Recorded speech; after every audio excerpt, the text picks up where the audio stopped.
Happy Tuesday, November 30th to all of you. Thank you for watching Pub Sports Radio. It is the Beat the Line show where we attack the NFL card. Coming off my fifth straight winning week, and I'm back in the black to start a show.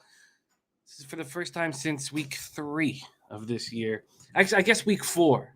I guess I came into the Tuesday show week 4 in the black and then fell apart, but I'm back in action, baby. 78 and 68, hitting at 53.4% plus 2.45 units, ROI plus 1.68%, average line minus 111, and it's not nearly enough. I'm not sitting here. Look, I'm not going to sit here and slap my ass for being up 2.45 units, but I'm moving in the right direction. That is what is important, and working with you guys has been a huge opportunity for me to get back in the black. So I thank you guys as much as my co-host Rob Bebenek, and I'm very thankful to be sitting here in the black. Shout out to everybody joining us. Thank you guys so much. We got Real Deal Prime in the house. Dennis Garcia says debating not showing up today after Jimmy gave such terrible advice on Cleveland. Which Cleveland team is that? I certainly didn't bet the Browns last week, Dennis, like you did. Are we talking about a AHL Cleveland action that we're not talking about? Certainly not on the Cavs, Dennis. You're messing with me. He's messing with me. Mr. Fun Monk in the house. Sammy J. Calmer, Danny Lopez, Birdie ready to get to work. Birdie already has 11 bets on this card. I can't wait to hear them. Ron Walsek joining us. I love this. Burgundy Bets, Puzzler, Gerald Jones, Slatsy, Viper. What a great group. Not Flush Allen, I owe you big time. After I said I wasn't going to add any bets during the show on Sunday, and I wanted the Niners -3 and the Broncos +3. Your last note, it's all good. Don't worry, we don't need to. You need to do that? Okay.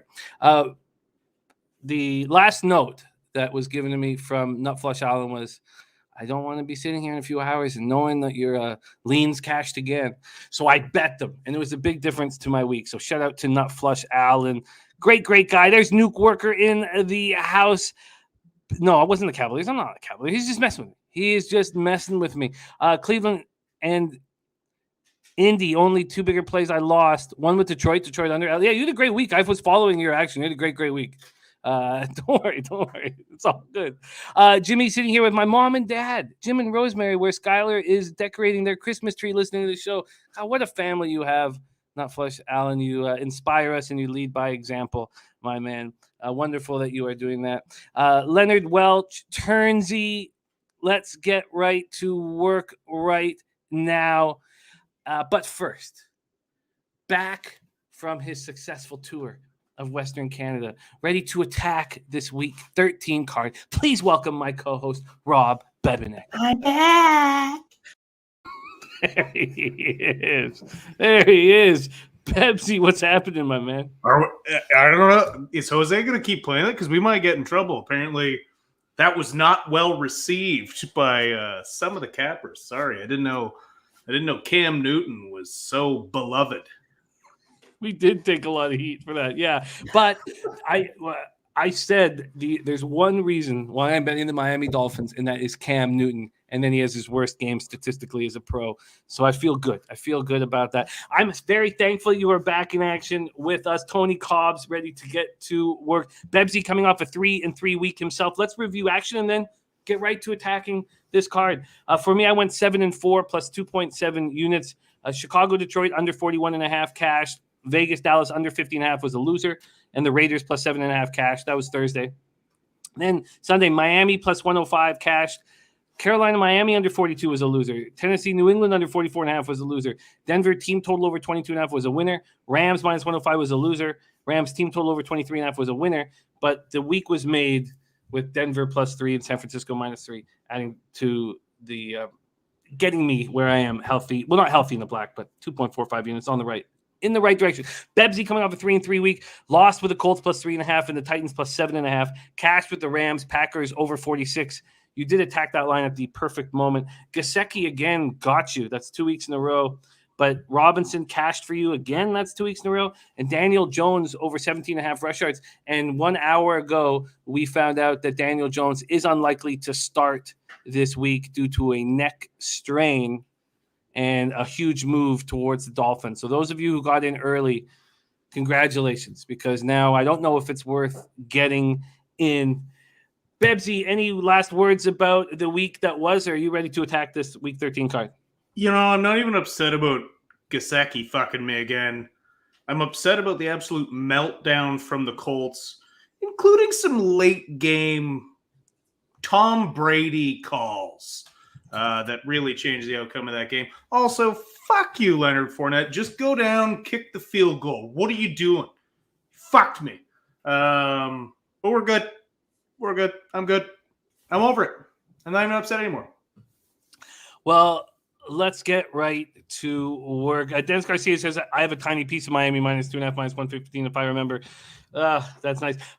Razor, I wish I did, Dennis. It's just, when you're attacking all these sports, I just don't get the NFL quick enough. Unlike our man Birdie, who already, I've got to go over Birdie's looks because I heard that he had tweeted everything out. Razor Sharp Picks says, did I miss to talk about how good the Packers looked? They certainly did look very, very good. Nuke Worker says, any money line cost me, but had Ticats and Riders CFL to save my day. Yeah, baby.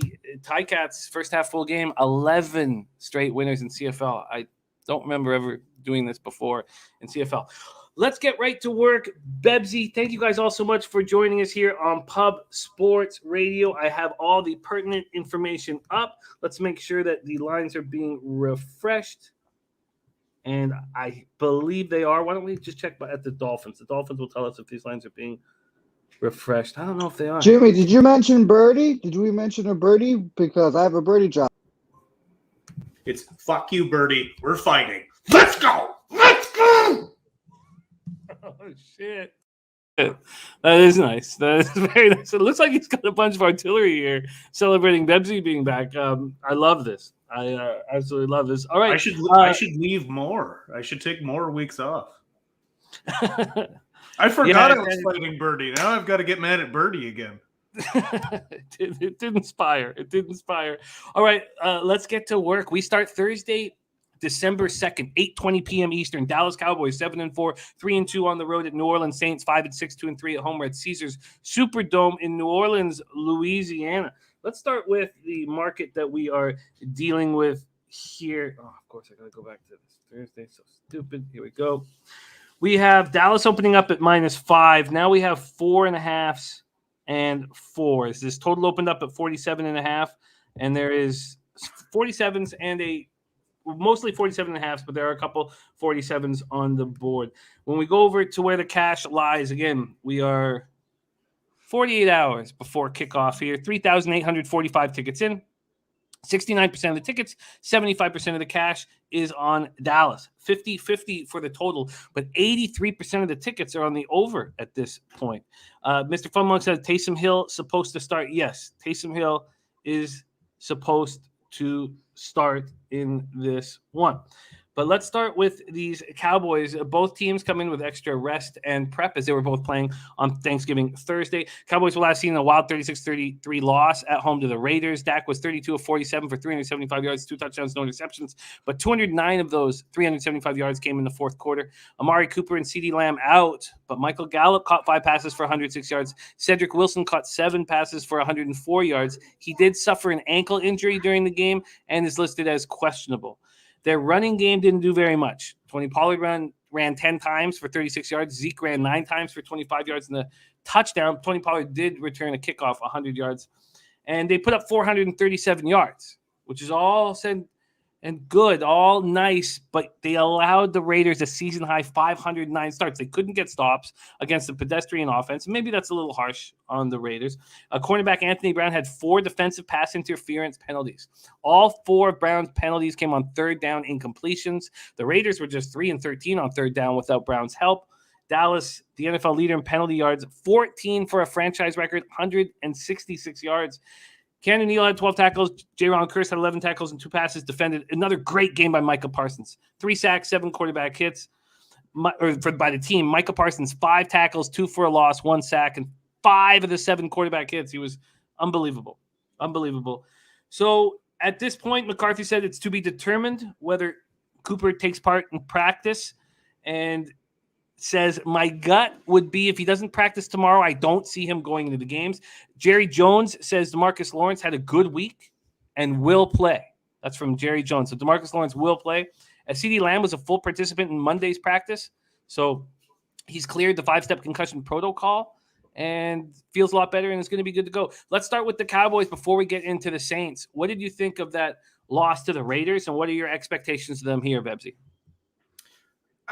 Look, I think this is a tough spot for the Cowboys this week. You know, losing to the Raiders, who are on a pretty bad skid, is typical Dallas Cowboys. I mean, how many years now have people been like, this is Dallas's year, and then they slowly start to fall apart. And look, you're going in, you're playing a Saints team that's also kind of been garbage lately. They've been terrible without Alvin Kamara, but they're at home on a short week, and they don't have the COVID problems that Dallas is dealing with right now. So, I mean, if I cared about Thursday night football at all, this might be a game, but I think it's a tough spot for Dallas. I really do. Birdie says, I bet New Orleans +6 and money line. Says Hill starting for New England. Ingram back. Looks like Kamara back. Saints D versus the Bucs matches up real well with this Dallas offense. I really like the Saints money line, he says. This is a must-win for New Orleans. Ooh, wow. Saints come in off an ugly 31-6 loss to the Bills on Thanksgiving. Shut up for 3 quarters. Outgained 361-190. Held the ball for 25 minutes. And it felt like they've sort of let go. But what can change that is Taysom Hill, who has been dealing with this foot injury. New Orleans went 5-2 in games started by Winston, have lost every game that Simeon started. And now Taysom Hill. Kamara listed as questionable for this week. Little Jordan Humphrey led receivers with 3 catches for 47 yards. They were missing starting tackles Ryan Ramczyk and Teron Armstead. Both are listed as questionable this week. They got nothing out of their ground game. Tony Jones Jr. ran 16 times for 27 yards. Ty Montgomery 6 times for 14 yards. Their defense couldn't get pressure or stops. They finished with 2 sacks, 3 quarterback hits. Bradley Roby and Quan Alexander had interceptions. Or this could have been worse. Linebacker Caden Ellis left the game with a hamstring injury. Rookie quarterback Paulson Adebo was helped to the sideline after a huge collision in the 4th quarter. Ingram, full participant in Monday's practice. He's going to be in the lineup. Kamara is still questionable, but Ingram will be in the lineup. Linebacker Andrew Dole, concussion. Looks like he'll be coming back. So he practiced in full on Monday, so it looks like he'll be returning, but safety CJ Gardner-Johnson is being put on IR. So Birdie, heavy on these Saints. That is a very interesting, and you agree with that, the concept of taking these Saints with the points right now. He got in at 6. It's now 4.5. That's a big difference.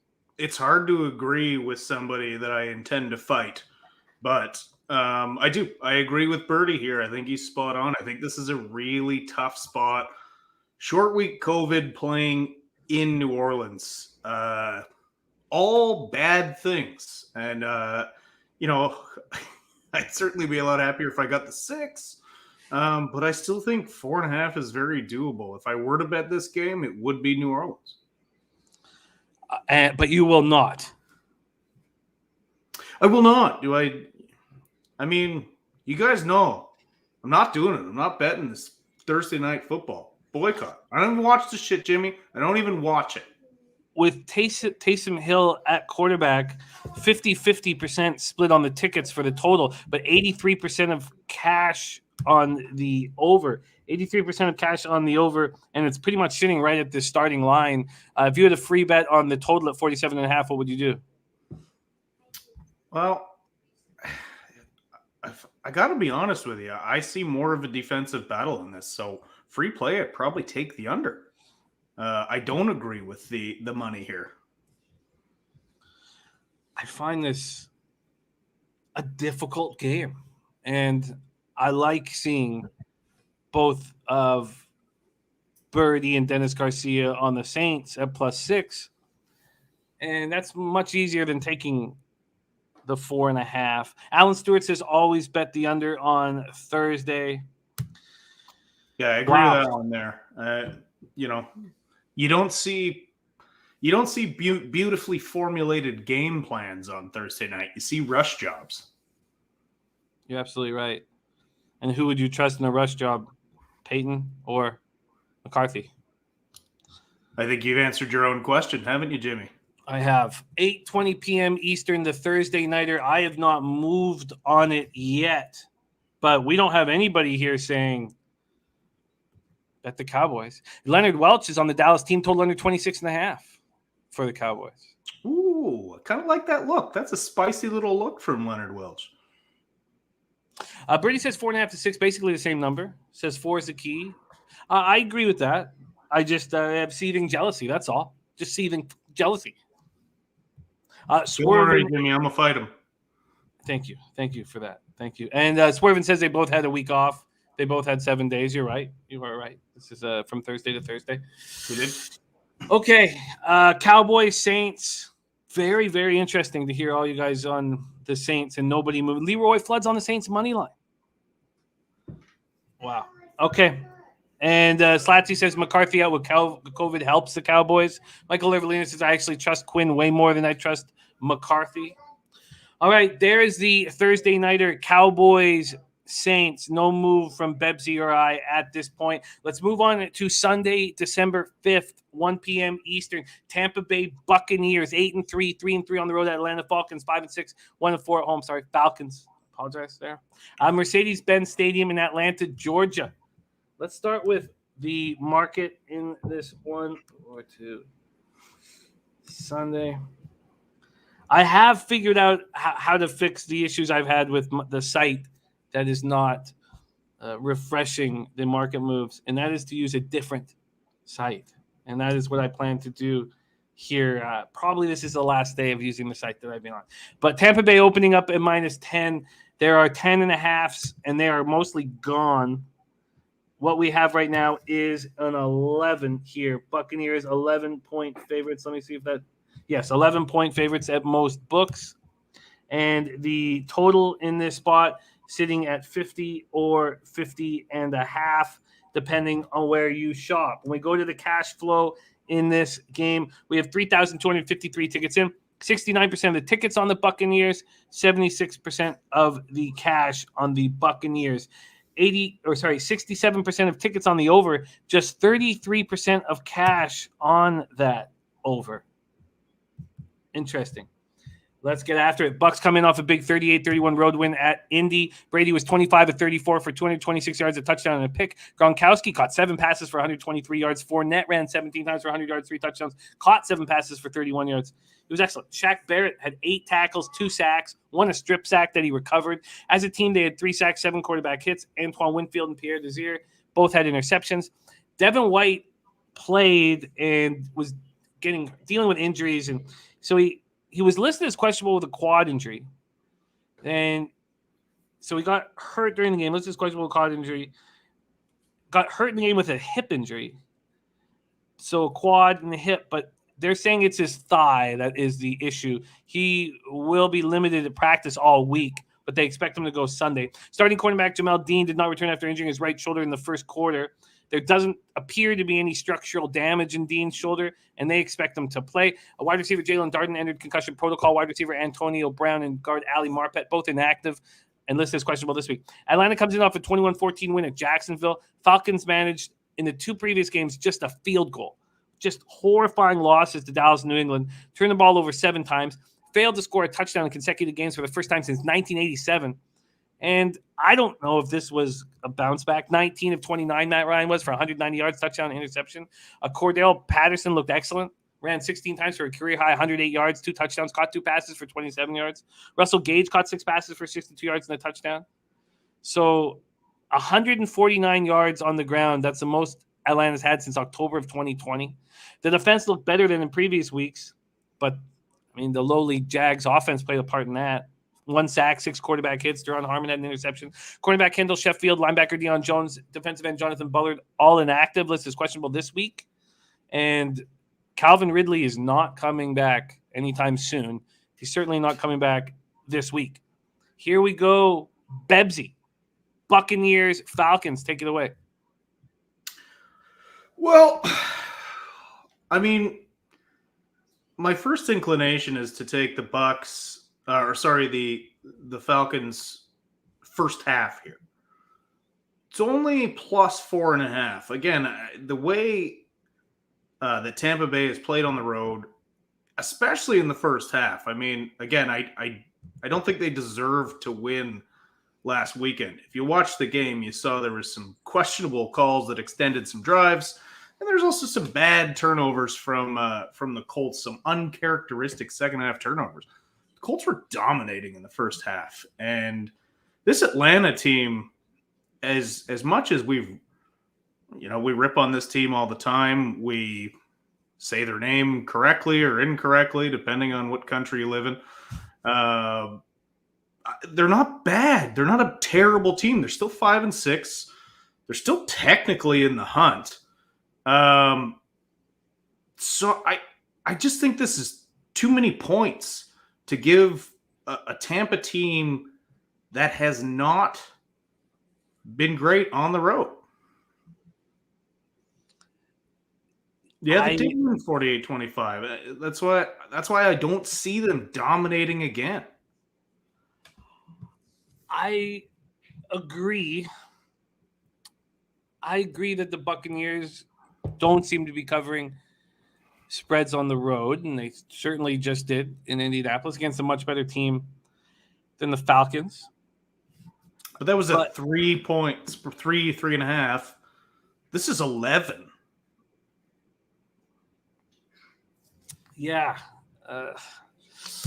Danny Lopez. They're 5-6. They're not good, but they're also not bad. Yeah. I mean, if we want to talk records, they're a half game behind the Colts, which is shocking.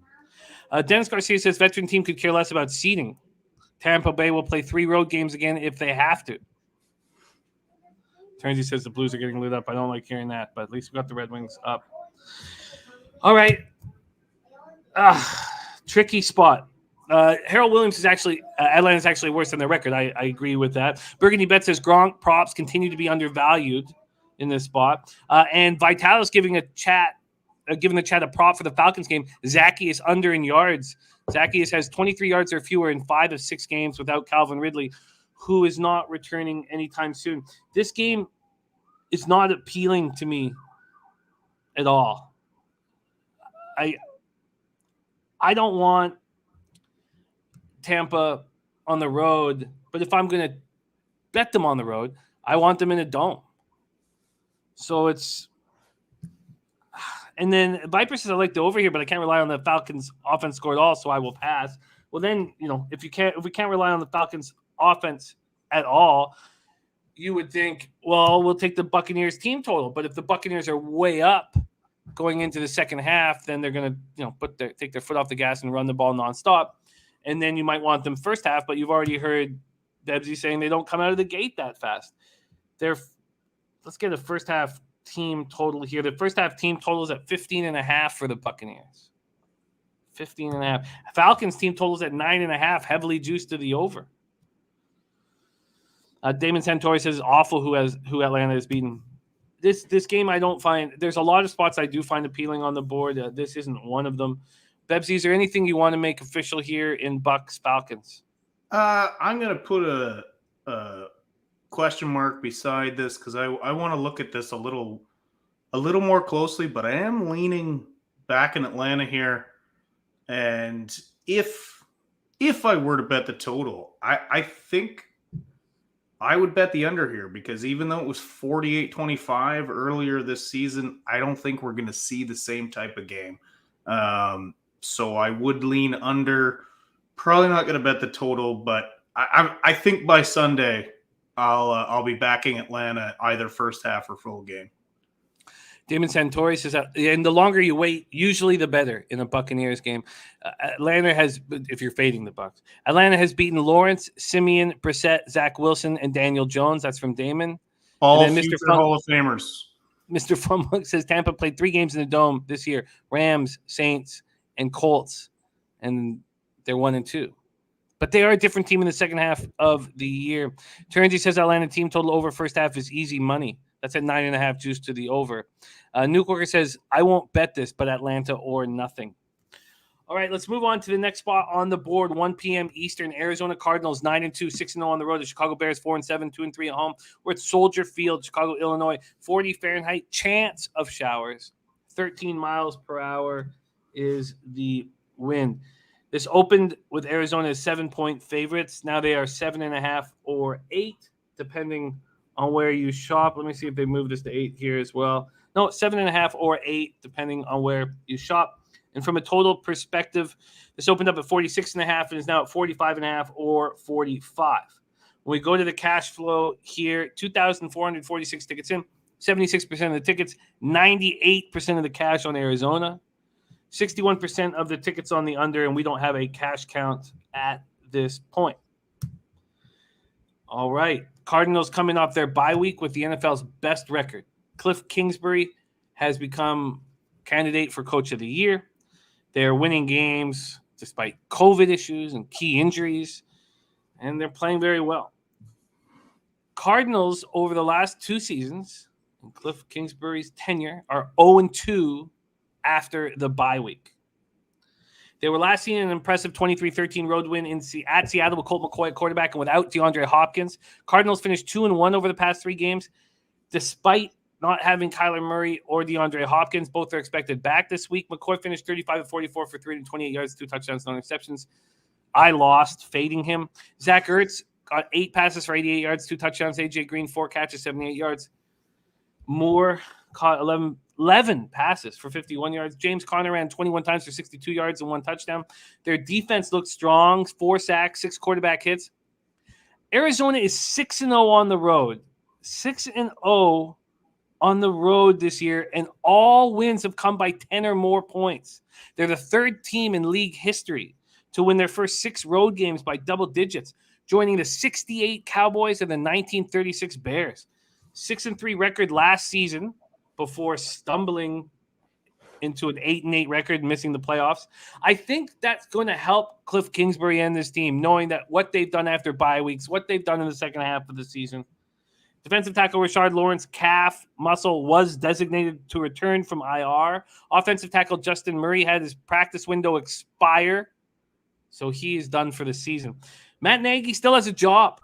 Bears come in off a little extra rest after snapping their 5-game losing streak, 16-14 win at the Lions on Thanksgiving Thursday. Dalton, 24-39 for 317 yards, a touchdown and a pick. Darnell Mooney caught 5 passes for 123 yards. Komet, 8 catches, 65 yards. Montgomery ran 17 times for 46 yards. They didn't get much pressure.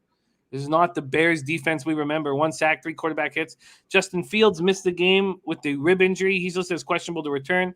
Roquan Smith left the game with a hamstring injury. He's questionable this week. Sam Kamara, concussion, is in concussion protocol. Offensive tackle Elijah Wilkinson has been added to the COVID list. Running back Damian Williams, wide receiver Allen Robinson, defensive tackle Akeem Hicks, defensive end Mario Edwards Jr., all inactive last week, and are listed as questionable this week. Here we go, Bebsie, Cardinals, Bears. Take it away. I have 2 looks in this one. One I'm going to bet. One I want to bet. Don't know if I'm going to. Maybe I could be talked in or out of this with the chat here. That's why we love having you guys. But I think I'm going to move on this under. Because of the fact that Arizona is not 100%, but they're also going into a real shit weather situation. I know I don't talk weather that early, but apparently it's supposed to be just a disaster in Chicago this weekend. So I predict a sloppy game, a sloppy, low-scoring game in this one. So I think this line or this number is just going to climb here. This total, I mean. So I want to get on this now because I think it's going to be up a bit by the weekend. The other thing I kind of want to move on is Cards first half.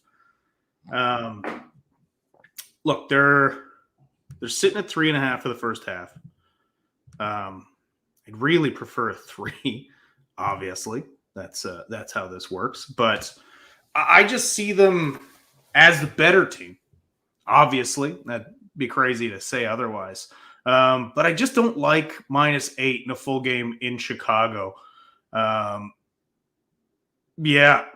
I'm sorry, Dennis. I did. I came to the dark side, and I'm talking weather. So I am going to move on the under, but I don't know. I want the Cards first half. I just don't know if I want them that bad. Terry Walker says, sounds like an under. Brady says, I'm letting this line climb and will be looking seriously at the Bears on Sunday. If this line continues to climb, Bears will be able to run on this Cards defense. Total's gone under in 8 of Chicago's last 10 games. That's Viper NB. Harold Williams on Cardinals first half, but Dennis Trusty on the other side said Cards off a bye. It's cold. Says maybe take the Bears first half plus 3.5. Dennis Garcia said I took a small piece of Chicago. Would look to add if the line continues to rise. Damon Santori says Arizona seems like a team that would not play well in bad weather. Mohamed Joma joining us. Great to see you, Mohamed Joma. Vital says Cards 6-0 against the spread. It's incredible what they've on the road. It's incredible what they've done on the road. Well, let's start by shopping around for a under for Bebsie here in Arizona, Chicago. I see 45.5s across the board. I'm going to pull up this Pinnacle site to make sure that we're not dealing with stale lines here. Pull this up. Let's get Penny up here. And just to ensure, as we track every single bet that we make, it is important to not drop stale lines. And I'm a little concerned that this is a stale line. So let's see what we have here. We have, it's under 45.5 at minus 103. So it's right on line. Pinnacle is offering you the under 45.5 with very little juice associated. Under 45.5 at minus 103 for Bebsie. He is on the board. Thinking about the Cardinals first half. Look, I think the Bears could run, get their yards there. That's not the question here. I just the only thing I'm worried about is them coming out slow after a bye in bad weather. And I don't know if the weather's going to be that bad. I mean, chance of showers, 13 miles per hour wind, 40 Fahrenheit. For Chicago in the beginning of December, that's not that bad, but Arizona won't like it. The thing is that with Kingsbury being 0-2 off of buys his first 2 years as a head coach and them falling apart in the second half, I think this is extremely important for them to come out and fire here. So I'm gonna stay off of that for now, but I like this under. I do. It's an under game to me. We have Alan Stewart saying that Dalton is starting. All we know is that Justin Fields is questionable. Let's see if we can get one last. See if anything's come up in the last hour or two. Cautious approach for Justin Fields. So no information at this point. Cracked ribs. You're not rushing Justin Fields back in there. You're 4-7. This guy is the future of your franchise. He's not playing. That guy's not playing unless he's 100%. Well, I like the look. I like the look on the under 45.5. A lot to talk about. The speed killer. Mohamed Jomas says, why is Arizona laying more than Green Bay did in Chicago? Is it because of the divisional game narrative? And saying good call on the slow field. Viper agreeing with Alan Stewart, saying Dalton will start. And I like the look. That makes sense to me.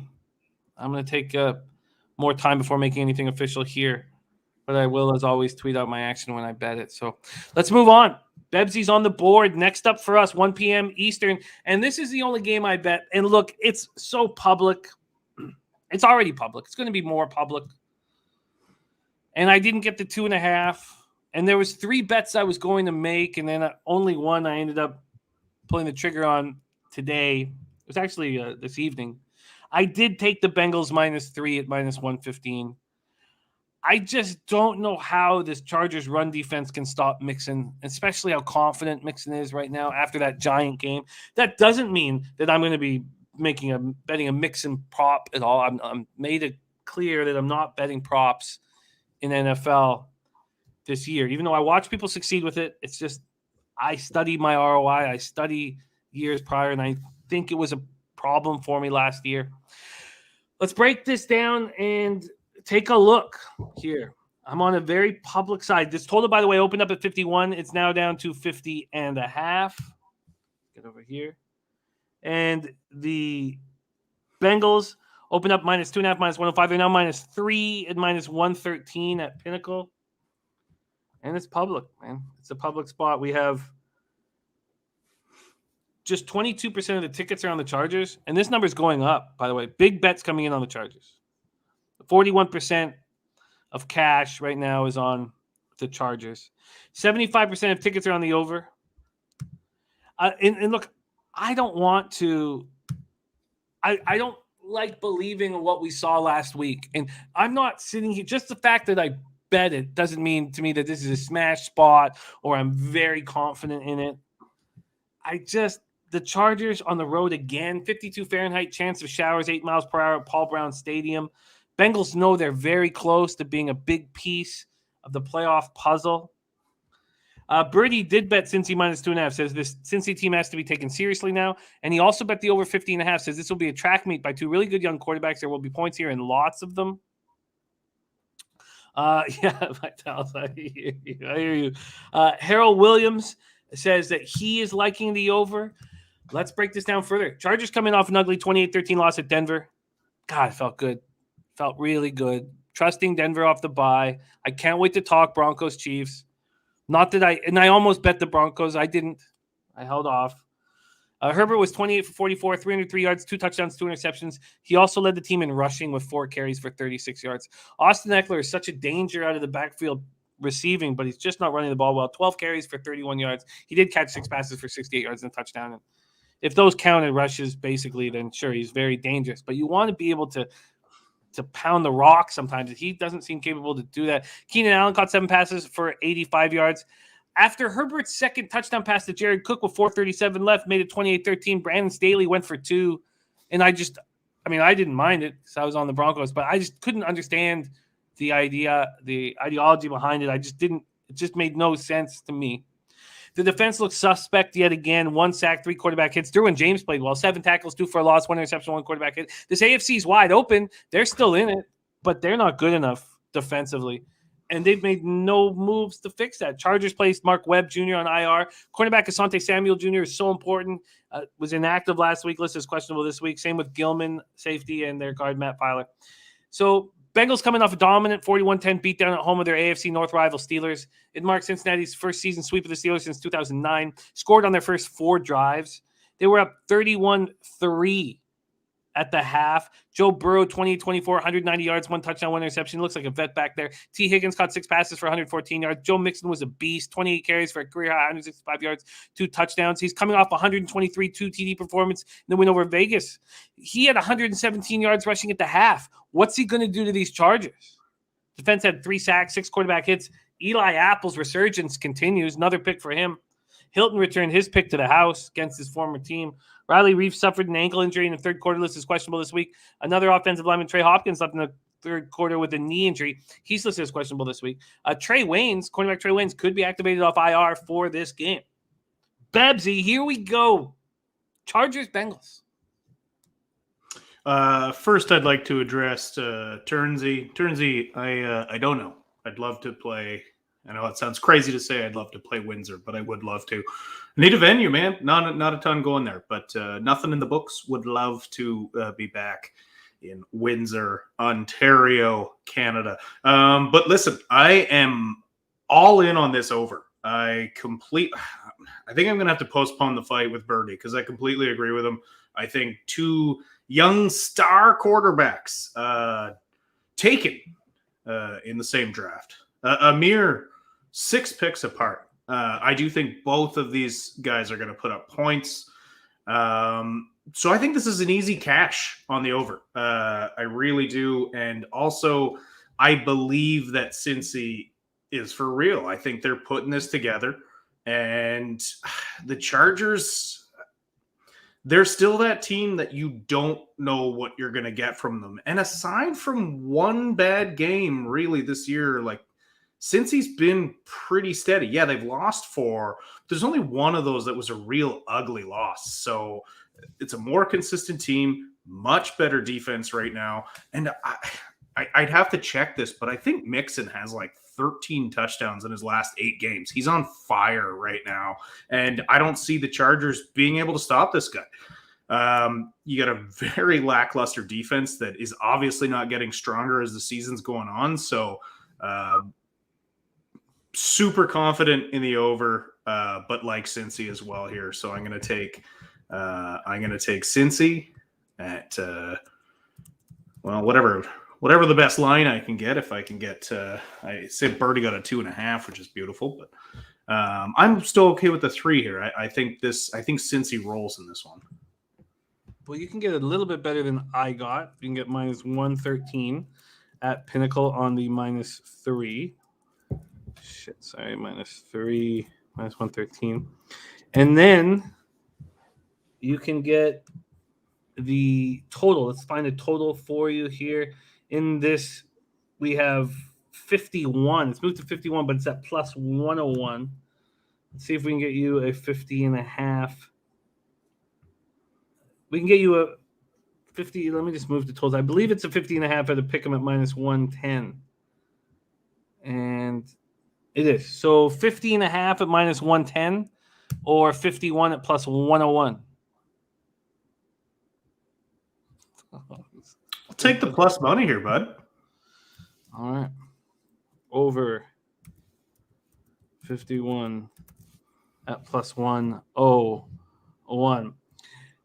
Slatsy says because I said I will come out of retirement and open for you if you go if Turnsy books a personal show. Not personal. Yeah. We're not gonna. It's not gonna be for an audience. You should make that fucking clear right now. For an audience, I will open. I will come out of retirement, open, and then the big closer will be you fighting Birdie. Okay, so Bebsie minus 3, minus 115, and he's on the over 51 at plus 101, both at Pinnacle. And I get why you guys would like the over. I get it. The thing for me is that this number, just in case the Chargers struggle again, I mean, why not just take the Bengals team total over 26.5? Because we know they're going to put up points. I mean, would it really shock you if this final score was 33-17? I don't know. I'm thinking of a... Nothing shocks me, Jimmy. Nothing shocks me.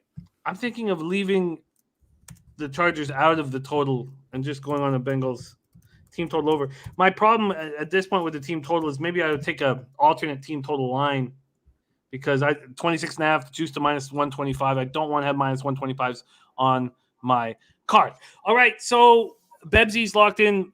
Bengals minus 3, minus 113. The over 51 at plus 101. I bet the only bet I've made so far. Bengals minus 3, minus 115. And I guess the team total I find most interesting here. All right. And Michael Everlina says, love all the low baggers, but I don't fade the Chargers after a bad loss. Says Chargers win outright by 5+.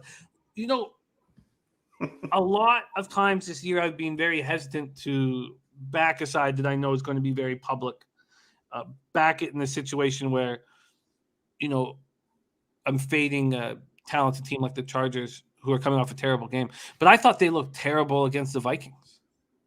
If you can't stop the run, then how do you get the ball back with 4 minutes left in the game?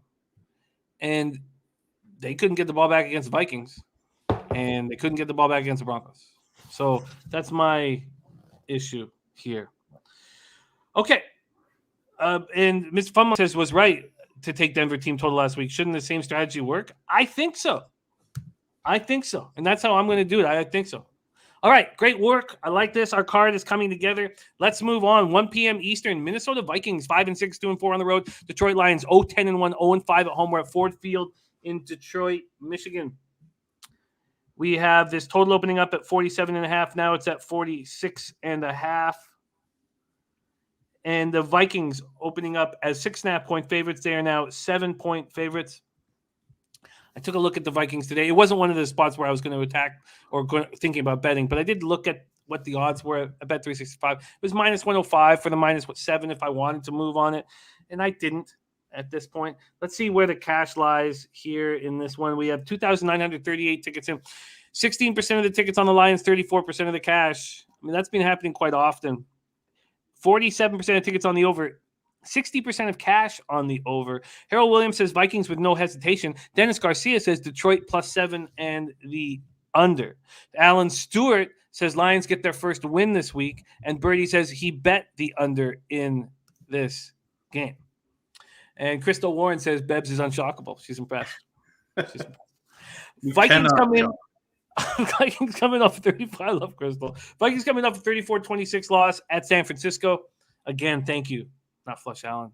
Thank you for giving me the confidence to pull the trigger, because I swear I wasn't going to, and then I just kept hearing you in my head. Kirk Cousins was 20 of 32 for 238 yards, 2 touchdowns, no interceptions. Dalvin Cook, 10 carries for 39 yards, caught 6 passes for 62 yards before hurting his shoulder in the third quarter and leaving the game. He's expected to miss the next 2 weeks. Alexander Madison came in, ran the ball 7 times for 21 yards. Justin Jefferson, 4 catches for 83 yards. Thielen caught 5 passes for 62 yards and 2 touchdowns. Kene Nwangu returned a kickoff, 99 yards for a score. The defense had 2 sacks, 6 quarterback hits, and Harrison Smith had an interception. The Vikings have allowed 66 points in the final 2 minutes of the first half. That's the most for any team through 11 games since at least 2000. That's a hard team. That is a hard team to back if you know that their coaching is that shitty. Because they're a skilled team. Vikings scored on their second drive of the game to take a 7-0 lead. So they're the 17th team in the Super Bowl era to take a lead of at least 7 points in each of their first 11 games. The first 16 teams to do that had a combined winning percentage of .852. The Vikings have a losing record. You know, the stats for the Vikings are so messed up. It really makes them a tricky cap. Patrick Peterson was placed on the reserve COVID list yesterday. Anthony Barr is dealing with a hamstring injury. We all know what Everson Griffin did last week. And, we care about these athletes, and it was sad watching it. So nothing more to say other than he's not going to be playing. BC Johnson, guard Wyatt Davis, and Cameron Bynum, safety Cameron Bynum, were inactive last week, and Ellis is questionable this week. Lions coming off a 16-14 loss at home to the Bears on Thanksgiving Thursday. I came so close to betting the Bears, and it would have been a losing bet. And I don't know how I stayed off the Bears. I did catch the under, but I came so close to betting the Bears. Jared Goff returned from a 1-game absence with an oblique injury, 21-25, 171 yards, 2 touchdowns, no interceptions, also lost a fumble. Josh Reynolds had 3 catches for 70 yards and a touchdown. TJ Hawkinson caught 3 passes for 35 yards. DeAndre Swift left the game after he hurt his shoulder in the second quarter. So he was not cleared to return. He sprained the same shoulder 2 weeks ago. He's not going to be in the lineup this Sunday. Jamal Williams did have 15 carries for 65 yards, so they still can run. Lions couldn't dial up enough pressure. 1 sack, 4 quarterback hits. Oruware looks dynamite. He was so strong, and he had that 1 big interception. He almost had a couple more. Linebacker Jalen Reeves-Maben was injured during the game. List is questionable this week. Deshaun Hand inactive last week. He's already been listed as out this week. Palu Vaitai, offensive tackle Matt Nelson, linebacker Trey Flowers, all inactive last week. List is questionable this week. Bebsie, here we go. Vikings Lions, take it away. Well, listen, I'm with Vitalis on this. I think the only team you can bet is the Vikings, but it's really hard to back the Vikings here. Like you said, Jimmy, the statistic alone that teams that have a 7-point lead in their first 11 games are .850 or whatever winning percentage, and we're looking at a team with a losing record. This is a bad coach. There's no other way to explain that. There's no other way to explain that stat and the fact that they've given up the most points in the NFL inside of 2 minutes of the first half. That's really what changed the tide in this Vikings-Niners game last weekend. The Vikings were rolling. The Niners were having a lot of trouble answering them. Scored on that long touchdown drive to end the half. Came out firing at the start of the second half. And Minnesota, quite frankly, was lucky to have it as close as they were. Without that kickoff return for a touchdown, they were destitute. So I don't know how you put your hard-earned money behind the Minnesota Vikings. Playing a Detroit team that They're not going to, they're not going to go 0-17, but they could go winless in 17 games. So they're a dangerous team. They are because they have nothing to lose. It's you don't fight somebody who has nothing to lose because they're unpredictable. Detroit's gonna throw everything in the kitchen sink at Minnesota. That's one hand. On the other hand, I mean, there is nobody is going to be able to stop Kirk Cousins, Adam Thielen, and Justin Jefferson. Madison is not Dalvin Cook, but Madison is a solid running back. So it's Vikings or nothing. For me, it's nothing. I don't want any part of this garbage fire. I get it. And neither do I. And I would have bet it when I was staring at it today. But I do think that Crystal's right. She said, I kind of think the Vikings will take out their frustrations from last week on these lines like a drunk stepdad. And Diehard MMA Podcast has been giving us these weekly Vikings PSA, and they've been on point every week. And he says the Vikings lost another close game to a great team with a bad no-catch call and a no flag on an obvious pass interference. They will be angry. Vikings roll. Harold Williams says Vikes by 17. Just for the record, that was not a catch. Thank you. Dennis Garcia says 23-17 Minnesota. Dennis says Minnesota has one win by more than 7. Minnesota is a favorite? No. So I guess it comes down to, are you comfortable? Not comfortable. You take DeAndre Swift off of this offense, and do you trust Jamal Williams to be able to keep defenses honest? Or how do you see the Jamal Williams replacing DeAndre Swift situation? I mean, I think I'm a big DeAndre Swift fan. I think he's a stud. So, yeah, I think major step down here. But listen, this Vikings run defense, they took the approach of stacking the box against the Niners and trying to shut down that run game to try and shut down these long drives. Well, San Francisco ran for over 200 yards. They were still able to push them around. So, and I don't know, what's the scoop on Barr? I know he left the game, but he's an important part of this defense. And if he's out, then, I think Williams will still get yards. He's not Swift, but he's still a professional football player, Jimmy, and he's still going to go out there and do a job. I've never disliked him. I think he can do the job. I guess you're right. I certainly lean towards the Vikings. Where was the cash here in this spot? What did I say here? Yeah, 16% of the tickets, 34% of the cash. That will change, obviously, but at this point, Brady says Kittle's back. 49ers run game being dominant since he got back. Okay. Harold Williams says Lions are a bad football team that can't move the ball. This is my easiest pick this week. So, and R doesn't mess around.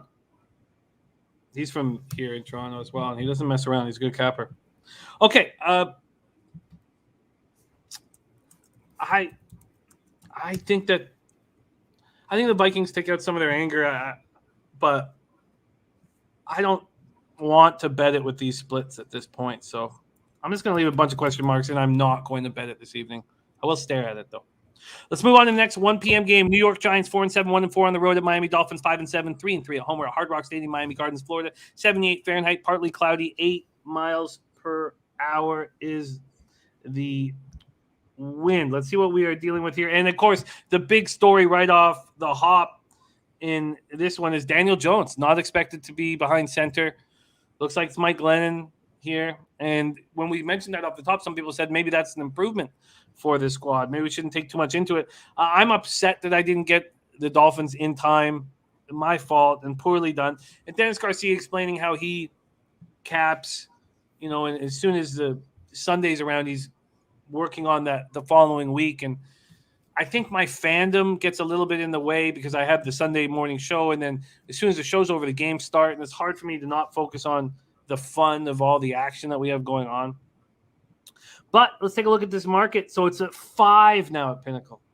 Jeez, this is moving fast. This is moving fast. And it didn't move at Pinnacle to 8:22 p.m.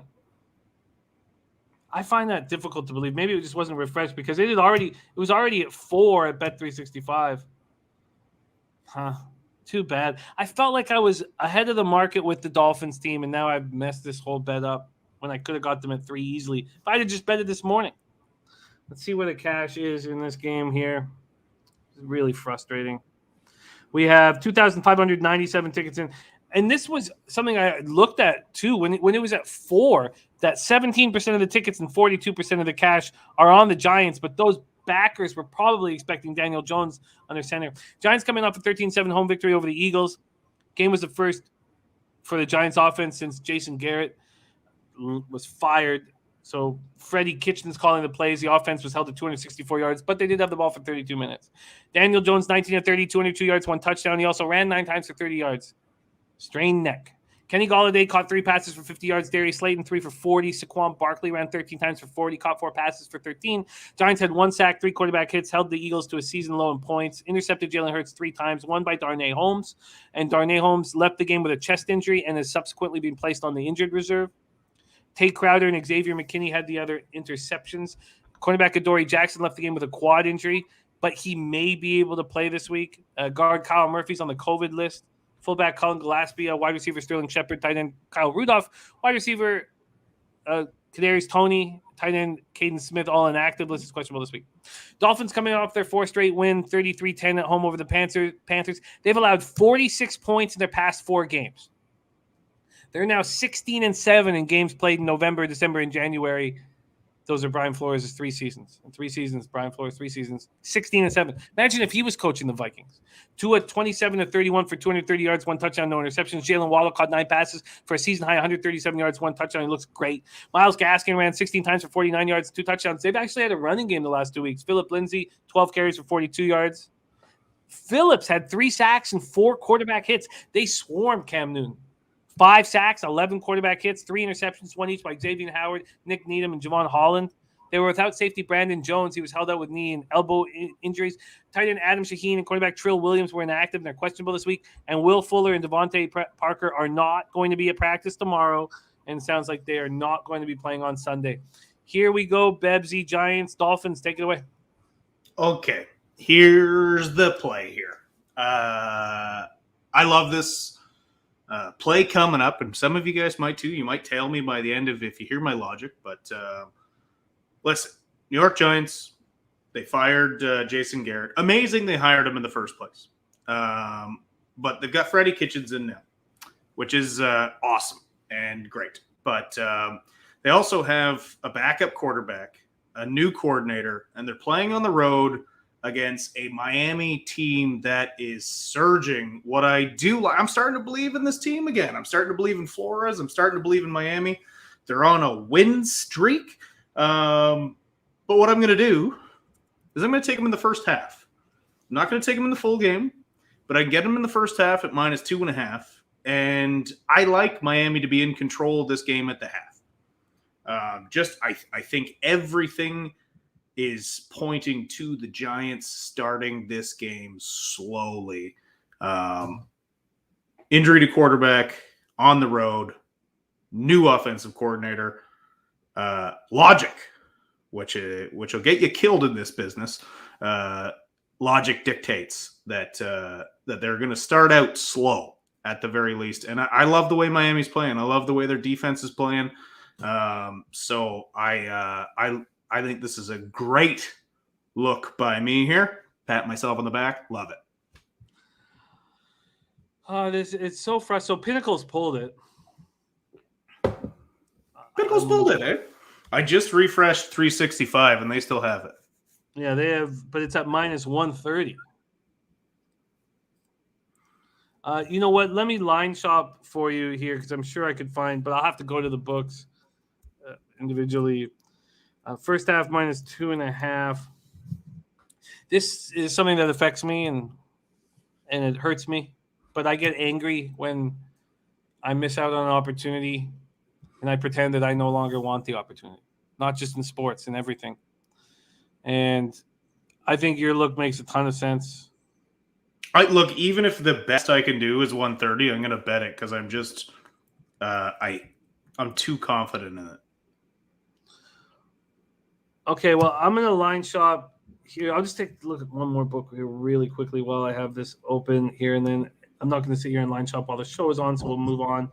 But let's just see this right now. Here we go. Have they pulled this? No, wow. FanDuel's moved it to 5.5. Jesus. Wow. For the first half?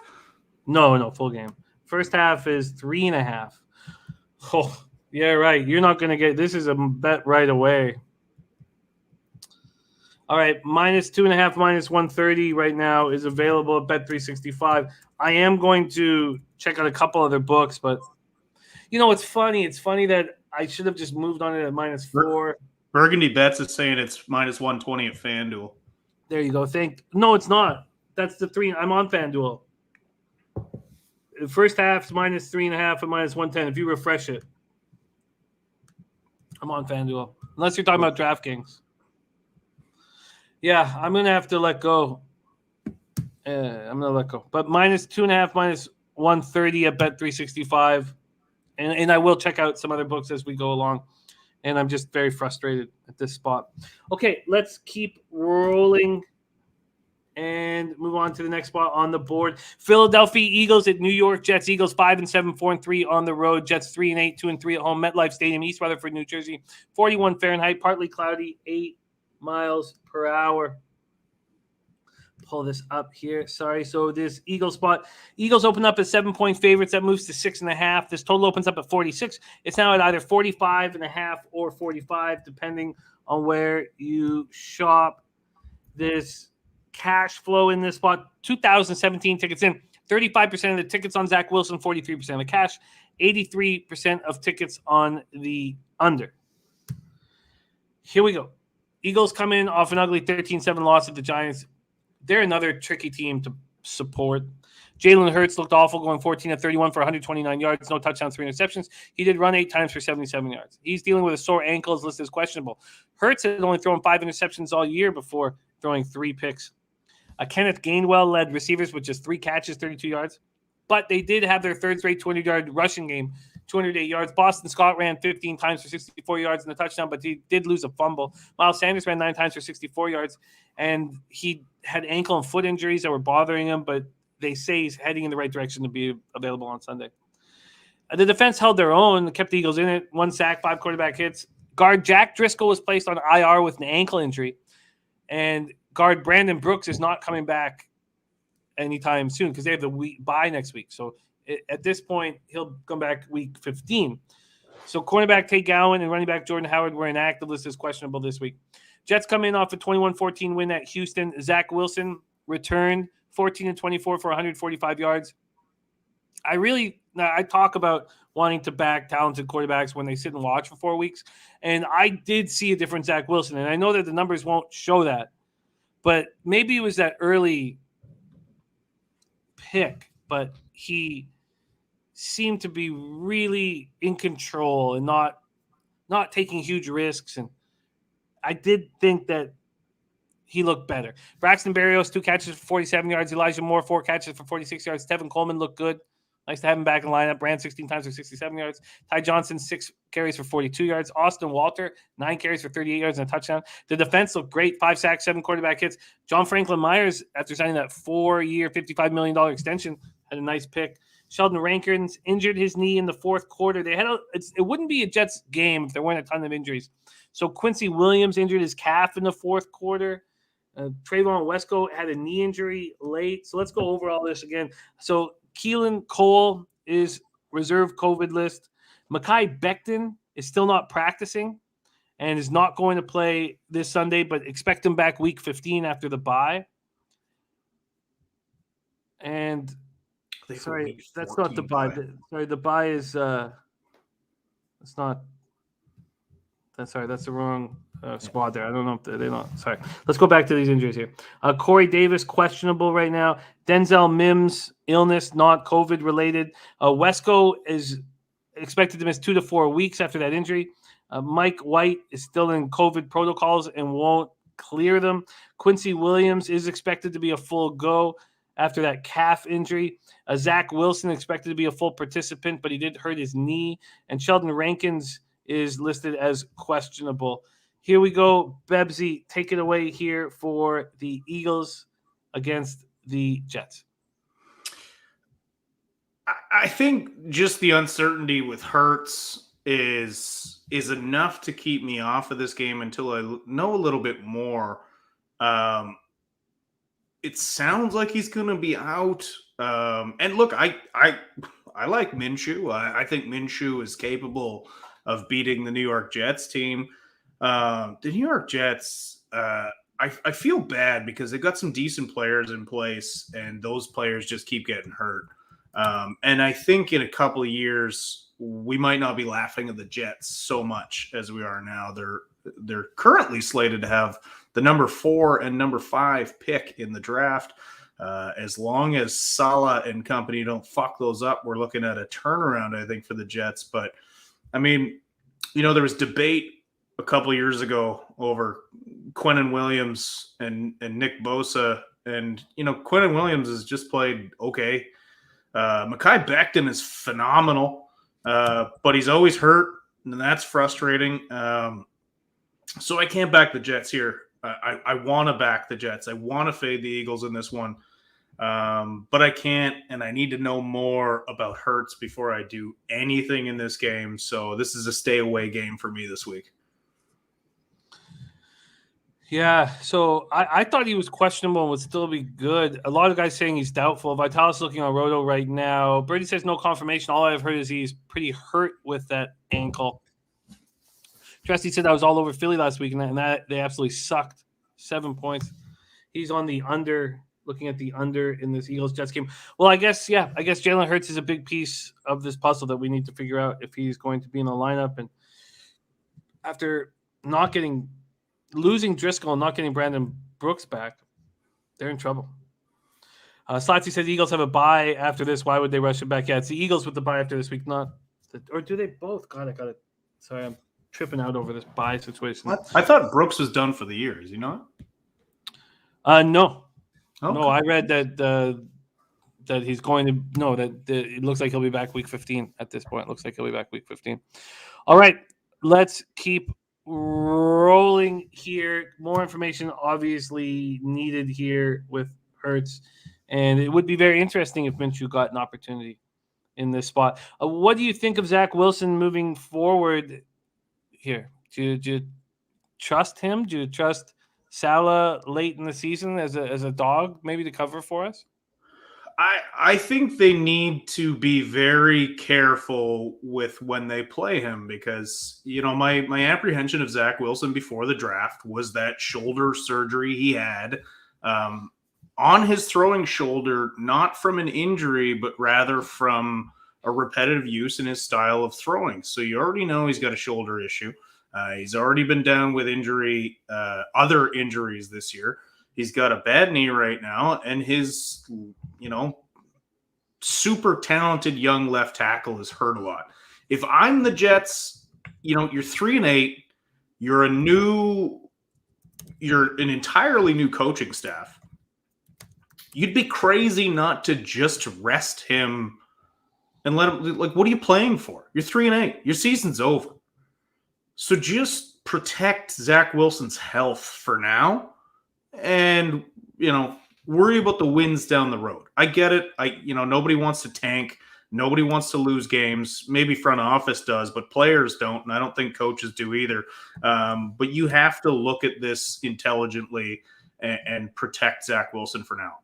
Zach Wilson has all the skills to be a supremely talented quarterback in this league. But if he's too banged up before he can take that next step, you're going to have wasted a number 2 overall pick on him.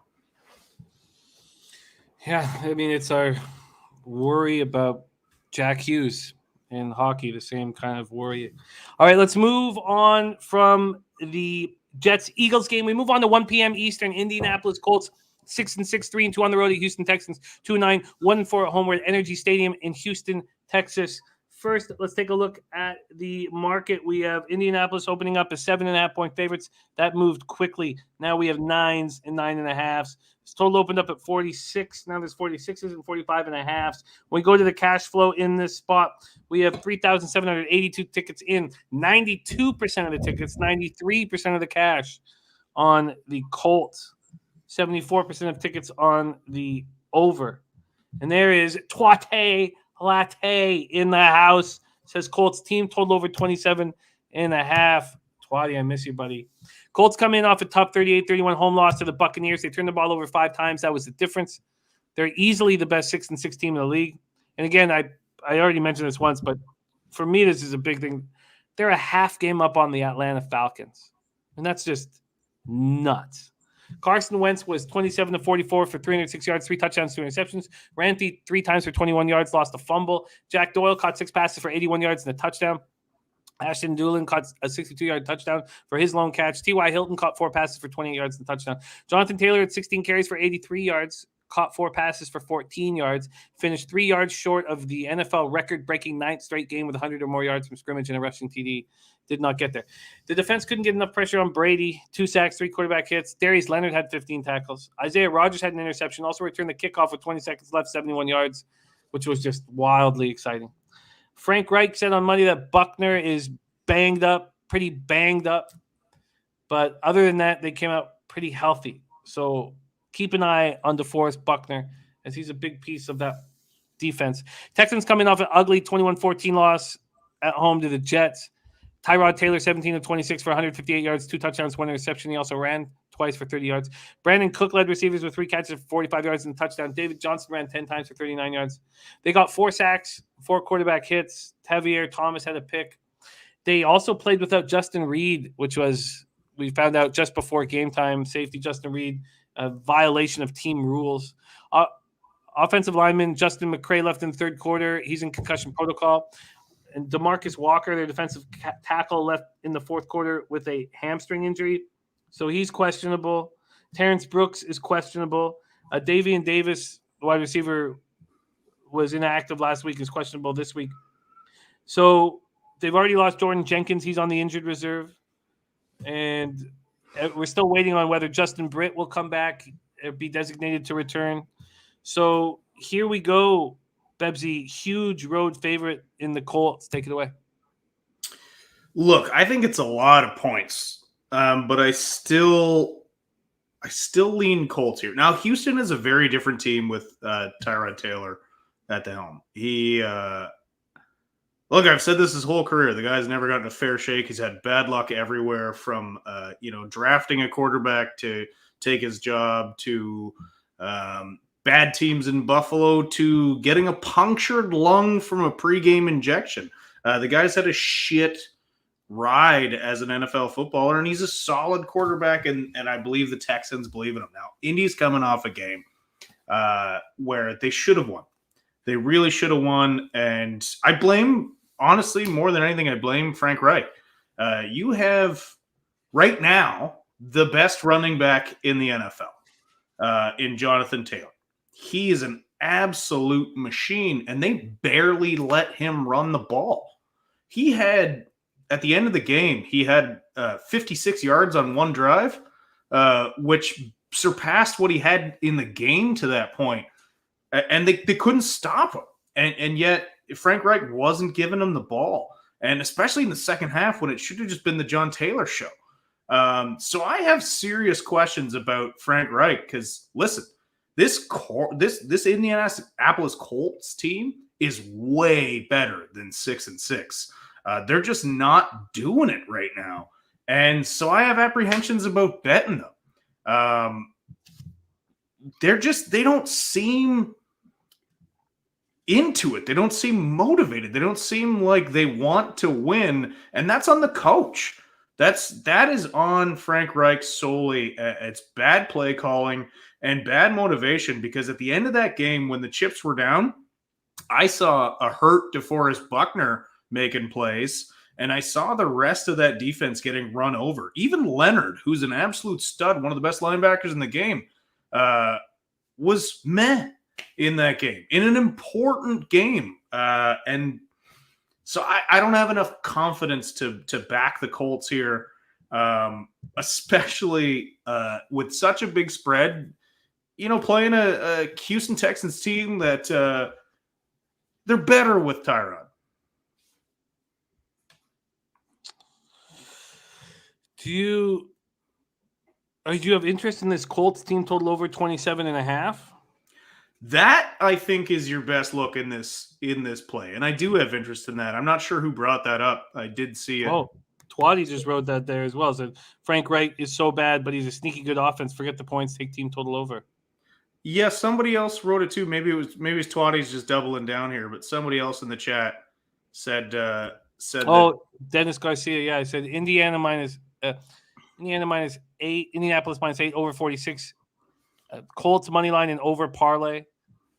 And I like Colts team total over in this. That is a play I can get behind, but that's the only play I can get behind in this one. Colts team total over. Is that something you would like me to line shop for? I think you should line shop that for me. All right. Well, I'm going to do that, but let's not. No, Burgundy, you're right. That stat line is good, but if you watch the last quarter of football, I saw Darius Leonard get knocked down. I didn't see him making plays. I saw Buckner making plays, but that stat line is misleading. The way he played in crunch time in that. And I'm not shitting on Darius Leonard. I like Darius Leonard. I'm a big Darius Leonard fan. And this is more of an indictment on Reich than the players themselves. Let's see if I can grab one more look. I did find a good one. Away team total. Let's see here. 27.5 minus 110.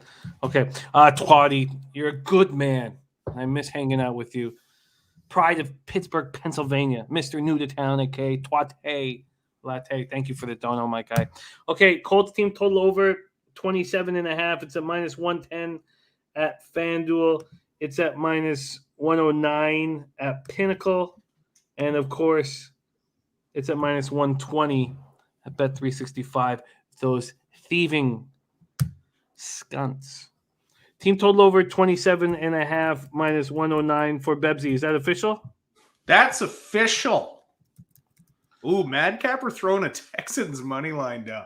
No, we're not doing that again. Birdie was spot on with the last one, and when that cashed, holy shit, I messaged Birdie right away. Congrats on that great call, Birdie. I certainly did not have the stones to do that, and you did. And Crystal Warren is spot on. The Texans are still playing hard, and it coincides with what I was saying about them playing with Tyrod. Is they're a different team because they believe in Tyrod more than old Long Neck, but Long Neck's doing his best. Give him a break. They're playing for Cully. There's no doubt about it. Colts team total over 27.5 and minus 109 for Bebsie. That's available at Pinnacle. And I'm interested.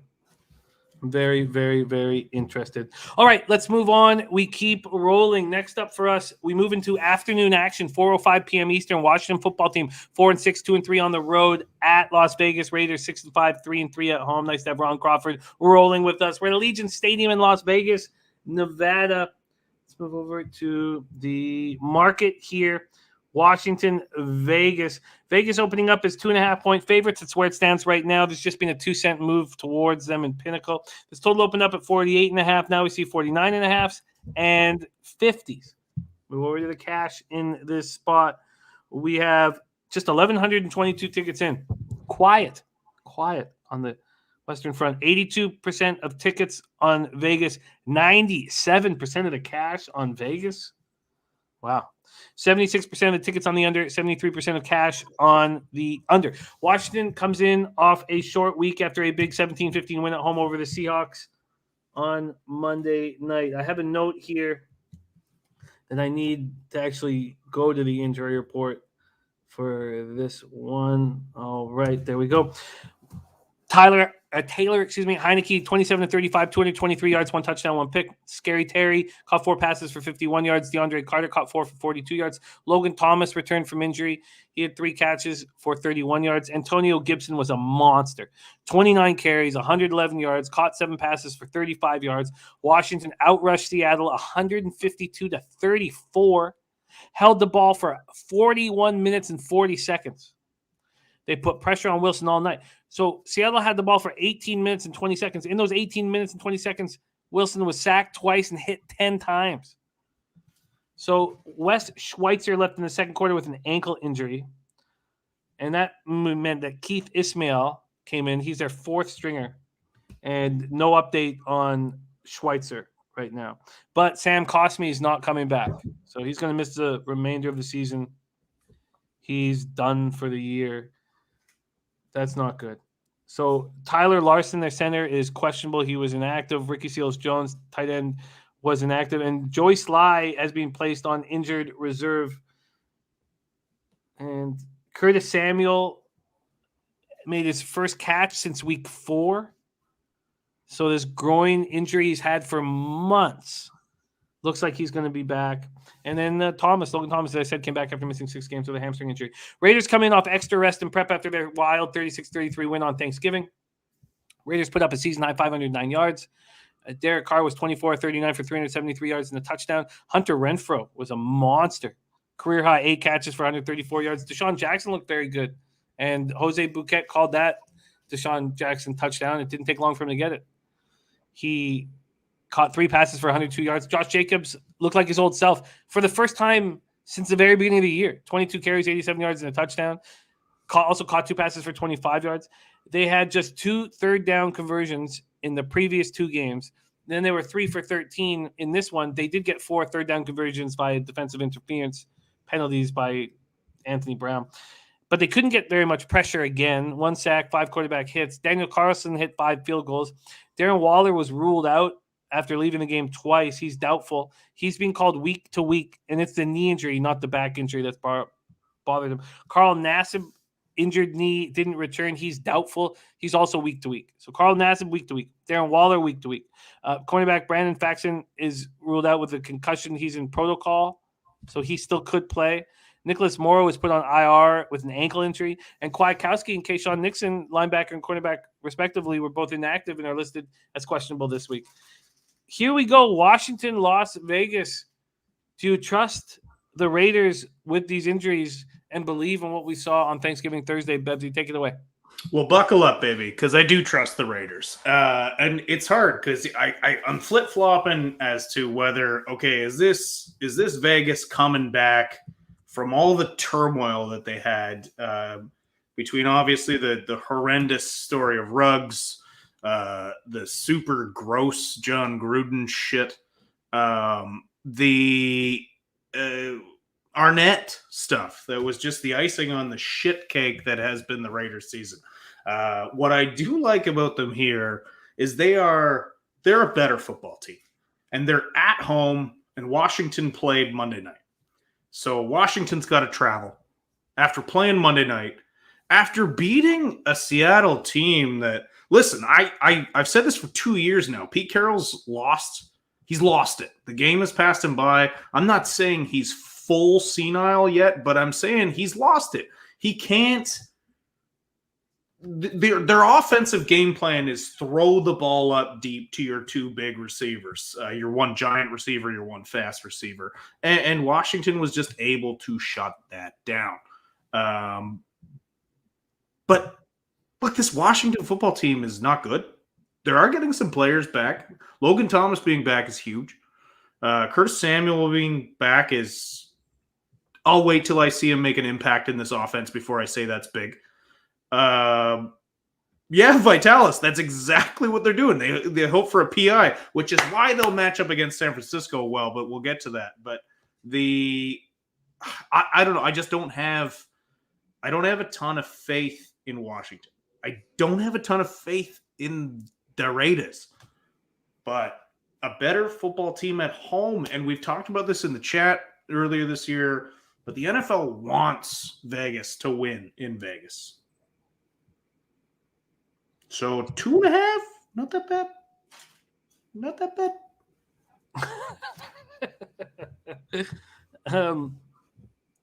Yeah, If you were your grandpa, you'd take away his car keys. You would. Why can't the Seattle ownership see that Pete Carroll doesn't know what's going on anymore? Oh, Crystal, that's funny. And Dennis Garcia, a couple things here. Mr. Fun Monk, I think, is bang on when he says, I still love how Carr handled the press conferences after the distractions. He's a true leader in my book. I agree with that completely. Dennis Garcia says, I hate that Vegas played Thursday and Washington played Monday, but still might take Washington. I tell you what, I do not want to back the Raiders after what we saw, but and what we saw was good. I don't know if I fully believe it. I just think that was a pretty nice situation for them, and getting that 7.5 was so easy to bet them. But do we want them as a favorite? But this line on neutral ground, you're saying Washington's a half a point better than them? Like, that's what I don't understand here. Yeah, I understand. I think the biggest angle for you, though, is Washington traveling after a Monday in Vegas having the extra days. I think that's the best angle. But also, just look, Washington, the strength of their team. We talked about this so much in the offseason, and we talked about what was going to make Washington not a contender, but a playoff team, was the strength of that front seven. Well, that front seven was shit all year, and then they lost their most dynamic player. Not their best player in the front seven. I do believe Allen is their best player in that front seven, but Chase Young is without question their most dynamic player.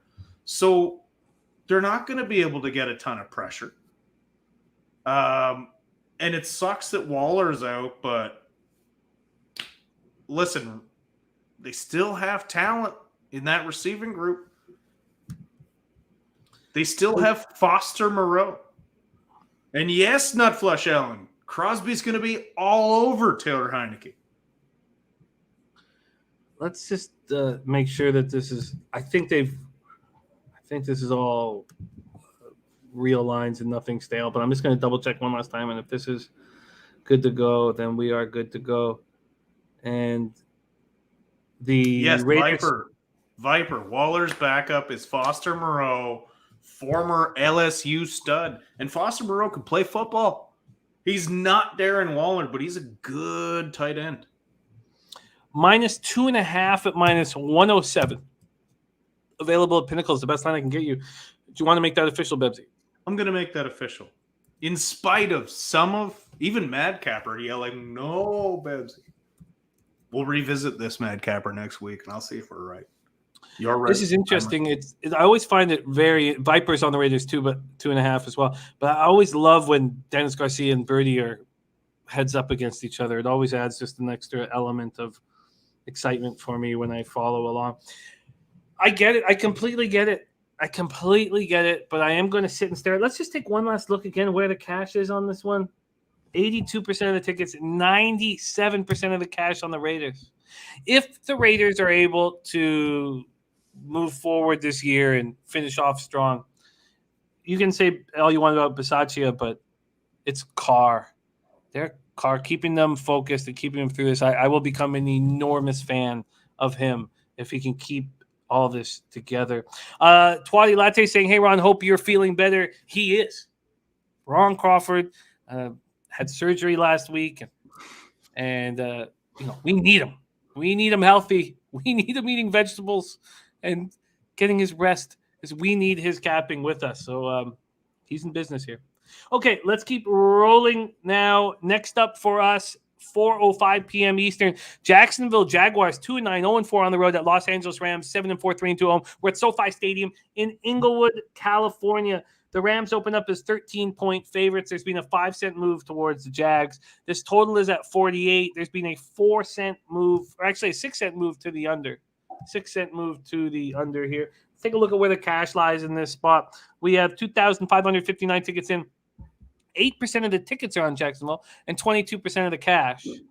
Then you have 86% of the tickets on the under. We don't have the cash on this at this point. And Newkirker is on the Raiders -2.5 as well. But Ron Crawford's spreadsheet play is a stat play on Washington. Wow, that's that's a fascinating game. All right, let's get to work here. Jaguars coming off a 21-14 loss at home to the Falcons. Trevor Lawrence was 23 of 42 for 228 yards, touchdown, interception. He also ran 5 times for 39 yards. Laquan Treadwell led receivers with 4 catches for 53 yards. Marvin Jones, 4 for 43. Laviska Shenault, 5 for 33. James Robinson had 17 carries for 86 yards, also lost a fumble. Tyson Campbell had an interception, and the Jags had 1 sack and 4 quarterback hits, but they lose Dan Arnold to a knee injury. He's expected to miss 4 to 6 weeks due to an MCL sprain, so they won't bother bringing him back. Linebacker Damian Wilson hurt his ankle during the game. He's listed as questionable this week. And they did get a couple players back. They got Brandon Linder back from the knee ankle injury. They got James O'Shaughnessy back. Both had extended stays on the injured reserve. Both played pretty well. Shaquille Griffin was inactive last week. He's listed as questionable this week.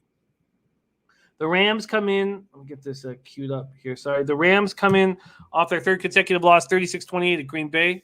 It was 36-17 going into the 4th quarter. And look, I made the mistake on the Rams. I got the money line at -105, but I did take the team total over, and that did cash. So it was just a small, very small loss of a little bit of vig. Stafford was 21 for 38 for 302 yards, 3 touchdowns, 1 interception. He did lose a fumble. A Cooper Kupp, 7 catches, 96 yards. God, he's having a season. Van Jefferson, 3 catches for 93 yards, touchdown. ODB, I always call him old dirty bastard accidentally. Old dirty bastard had himself a game. 5 passes for 81 yards and a touchdown. Baby, I like it. Darrell Henderson ran 16 times for 55 yards, caught 4 passes for 18 yards and a touchdown. They couldn't get enough pressure on Aaron Rodgers. 1 sack and 5 quarterback hits. So Darrell Henderson has a quad injury, and we don't know what the extent of it is. Beckham has a hip pointer. And we got to keep an eye on these 2 spots. Linebacker Justin Hollins is expected to be designated for return, from the injured reserve. But Odell Beckham Jr. and Darrell Henderson's health here is extremely important. If we think that maybe they're not going to be available, at this point, if they are in complete control of this game, they're going to not risk Stafford in any kind of situation. They're just going to run the ball straight ahead. I wonder if the under 48 is in play, or do you think that the Rams need to break out of their funk, and this is the perfect opportunity for them to smash and grab these Jaguars and gain some confidence moving forward? Or, Bebsie, do you think that these losses that we've watched the Rams have are a sign that this is not that good of a football team? Take it away, Jags, Rams. Well, I mean, just from what I'm reading in the chat, it feels like everyone's on the Rams here, or at least considering the Rams. And for me, I don't see it that way. Again, I see the Jags. They're 2-9. Their season's over. They're freewheeling. They're playing with house money. They don't give a shit. The Rams, on the other hand, are on a 3-game losing streak. And worse off, they're on a 3-game losing streak after adding Von Miller and Odell Beckham. But one of the problems with this team doing that is you added stars. Von Miller's quite obviously past his prime. He's still Von Miller. I'm not trying to shit talk Von Miller. I respect the hell out of Von Miller.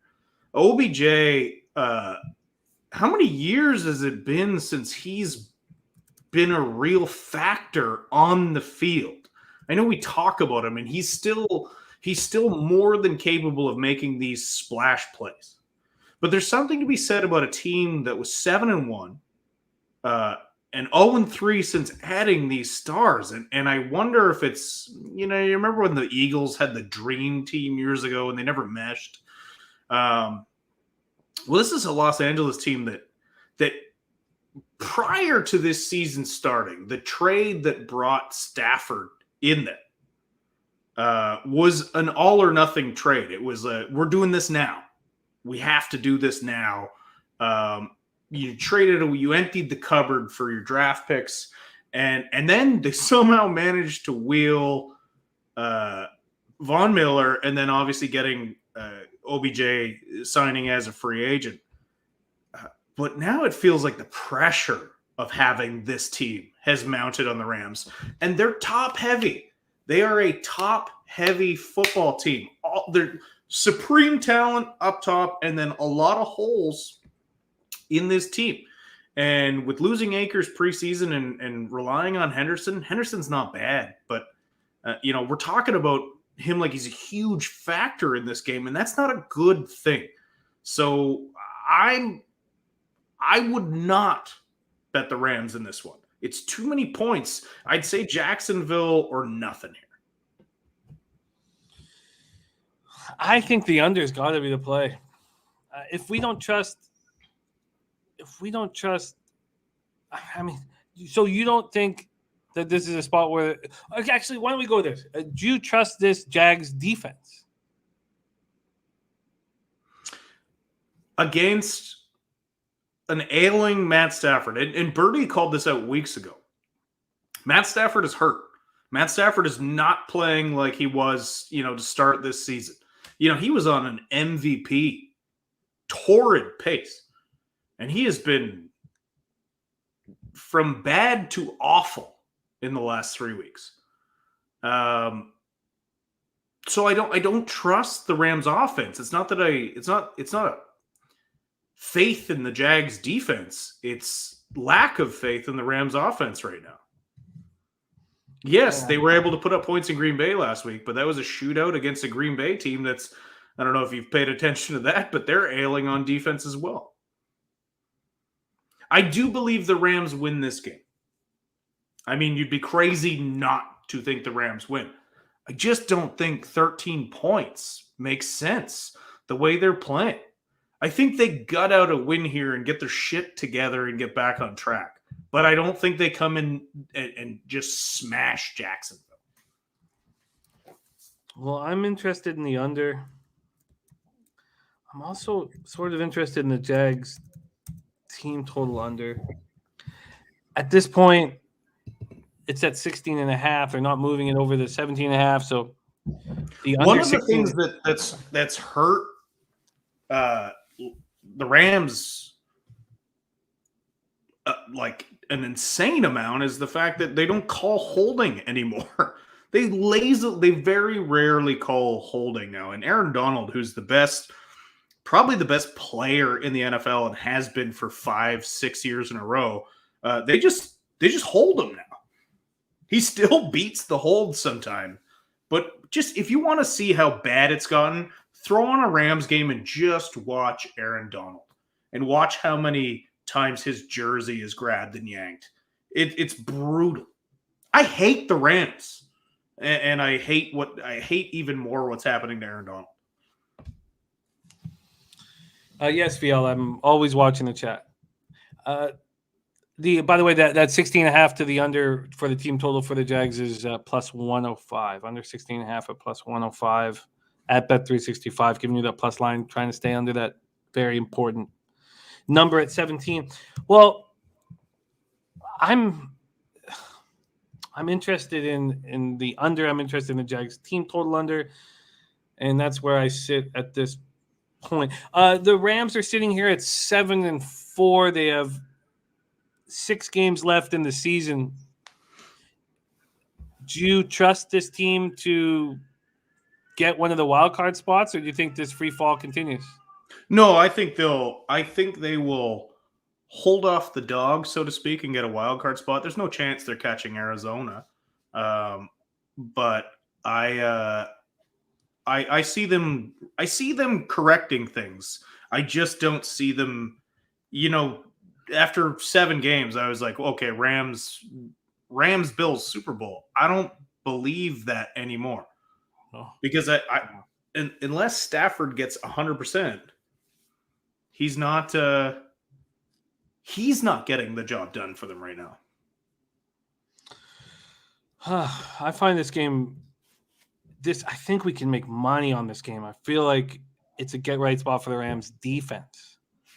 And I would like to attack it. Whether or not I take the Jags full game team total under, or instead just take that first half team total under for the Jags so that there's no garbage touchdown that hurts me here. Scores 31-10 and Lawrence is still in the game and he has a nice drive to finish it off when the Rams don't care. Ron Crawford on Rams first half. Okay, let's move on. 4:25 p.m. Eastern is next up. Baltimore Ravens 8-3, 3-2 on the road to Pittsburgh Steelers. 5-5-1, 3-2-1 at home. Heinz Field, Pittsburgh, Pennsylvania. 48 Fahrenheit, cloudy, 6 miles per hour. Let's see what we're dealing with from a market perspective here. We have the Ravens opening up at -3.5. They're now at -4 or 4.5. This total has jumped up a half point from 43.5 to 44. When we go to the cash flow in this spot, we have 1,714 tickets in. So very small sample size. But 83% of the tickets, 96% of the cash on Baltimore. And then you have 40% of the tickets on the over and 69% of the cash on the over. And it's moved up a half point. Ravens coming off an ugly 16-10 win at home over the Browns. I mean, they did the job. That's all that's important. And Harbaugh, look at these numbers. Harbaugh is 18-2 in primetime games at home. That's unbelievable. He's 23-4 against the Browns. We talk about what Zimmer's done to hold back the Vikings. Ravens are 6-1 in games decided by 8 points or fewer. Yeah, Slatsy, that's a huge part. The TJ Watt COVID protocol is huge. Lamar Jackson, 20-32 for 165 yards, touchdown, and 4 interceptions. He also ran 17 times for 68 yards. Mark Andrews caught 4 passes for 65 yards. Marquise Brown caught 8 for 51 yards. Devontae Freeman ran 16 times for 52 yards. They got 3 sacks, 5 quarterback hits, and Calais Campbell missed the game with a concussion, and he remains in concussion protocol. So Patrick Queen is questionable for this one. And there's been no update on Calais Campbell and the other guys that were inactive. Miles Boykin, Jimmy Smith, no update at this point. The Steelers come in off an ugly 41-10 loss at Cincinnati. They were down 31-3 at the half. Swept by the Bengals for the first time since 2009. Twadi Latte. So we always love hearing from cappers that live in the city and know everything about the team. He says the Steelers have 0 chance of covering. This is from Twadi Latte. It says opponents have scored on 15 of the last 20 possessions, and the 5 were garbage time. The 5 they didn't. Steelers are now one of the worst teams in the NFL. There's Res Mob in the house. Look, man, Res Mob needs a Duke -1 to cash that 16 parlay. I love that. Pie Guy says, I don't want either team. Ravens can't cover. Steelers are bad. A pass for him. Yes, Mr. Phone Monk. TJ Watt has COVID. Let's talk a little more about this. But Big Ben, 24-41, 263 yards, touchdown, 2 interceptions, fumbled twice, losing one of them. So these are the last 6 games of his career, if he makes it that far. Deontay Johnson caught 9 passes for 95 yards. Claypool caught 3 for 82. Freiermuth caught 4 passes for 40 yards, touchdown. Now he's in concussion protocol. Najee Harris could do nothing on the ground. 8 carries for 23 yards. TJ Watt, Minkah Fitzpatrick returned to the lineup, but the defense looked awful. Fitzpatrick did have an interception, and Watt was placed on the COVID list yesterday. We finished with 2 sacks, 3 quarterback hits. Robert Spillane suffered a knee injury and didn't return. He's listed as questionable. Joe Hayden didn't play last week with the foot injury. He's listed as questionable. J.C. Hassenauer, offensive lineman, pectoral. Tight end Eric Ebron, knee injury, put on injured reserve Saturday before the game. Do we bet the Ravens right now? That's the question. Do we bet the Ravens right now? Thank you, Birdie. Yeah, it's a big, big fucking score. Plus 190 on the wings and the under. God, my palms just started dripping. Take it away. Let's keep it to pigskin here. Take it away, Bebsie. But that's a huge score. Come on. If I'm going to make that money, let's celebrate that fucking cash, you know? Ravens, Steelers, take it away, Bebsie. Okay. Listen, I want to jump all over the Ravens here. 2 things are keeping me off. One is Ron Crawford saying Steelers spot. The other is just, I feel this number weirds me out because this number should be higher. I understand that it's a divisional game. I understand that the Ravens do not cover very often. But I'm looking at a Steelers team that tied Detroit, got absolutely embarrassed by the Bengals. And if we look at the trends, Big Ben starts the year okay in recent years, obviously, and then gets worse as the season goes on because, quite frankly, he's done. And the rigors of the season make him worse and worse as the season goes on. So fading the Steelers the rest of the way is smart because Big Ben, they're not going to bench him. They're not going to bench this guy for the end of his career. And Tomlin, somebody said it in the chat, and I've been saying this for years, other than a couple of years ago when they were injured like crazy and still managed to win a bunch of games, I've never been impressed with Tomlin. Tomlin is the guy who shows up with the best team and then doesn't realize who their opponent is until halfway. Like he has just never seemed to prepare for his opponents and skated on having great talent. I don't see how the Ravens don't smash the Steelers in this spot. Tomlin's on his way out. Big Ben's on his way out. Pittsburgh is 5-1 after, thinking they were at least a playoff hopeful. They've got to be demoralized, and this team has to have checked out on Big Ben. I don't see how. I know the Ravens and the Steelers, this rivalry is one of the best in football, and they come up to play. I hate that. I don't like this number, 4.5. That's what's keeping me off it right now. And Ron. I respect Ron. Interesting idea here. When did I say Birdie said they made the playoffs with no Ben last year? I didn't say that. Did I say that? No, I don't. Birdie, you're high. That's it. We're fighting again. Fuck you, Birdie. Fuck you, Birdie. We're fighting. Let's go. Let's go. Oh, shit.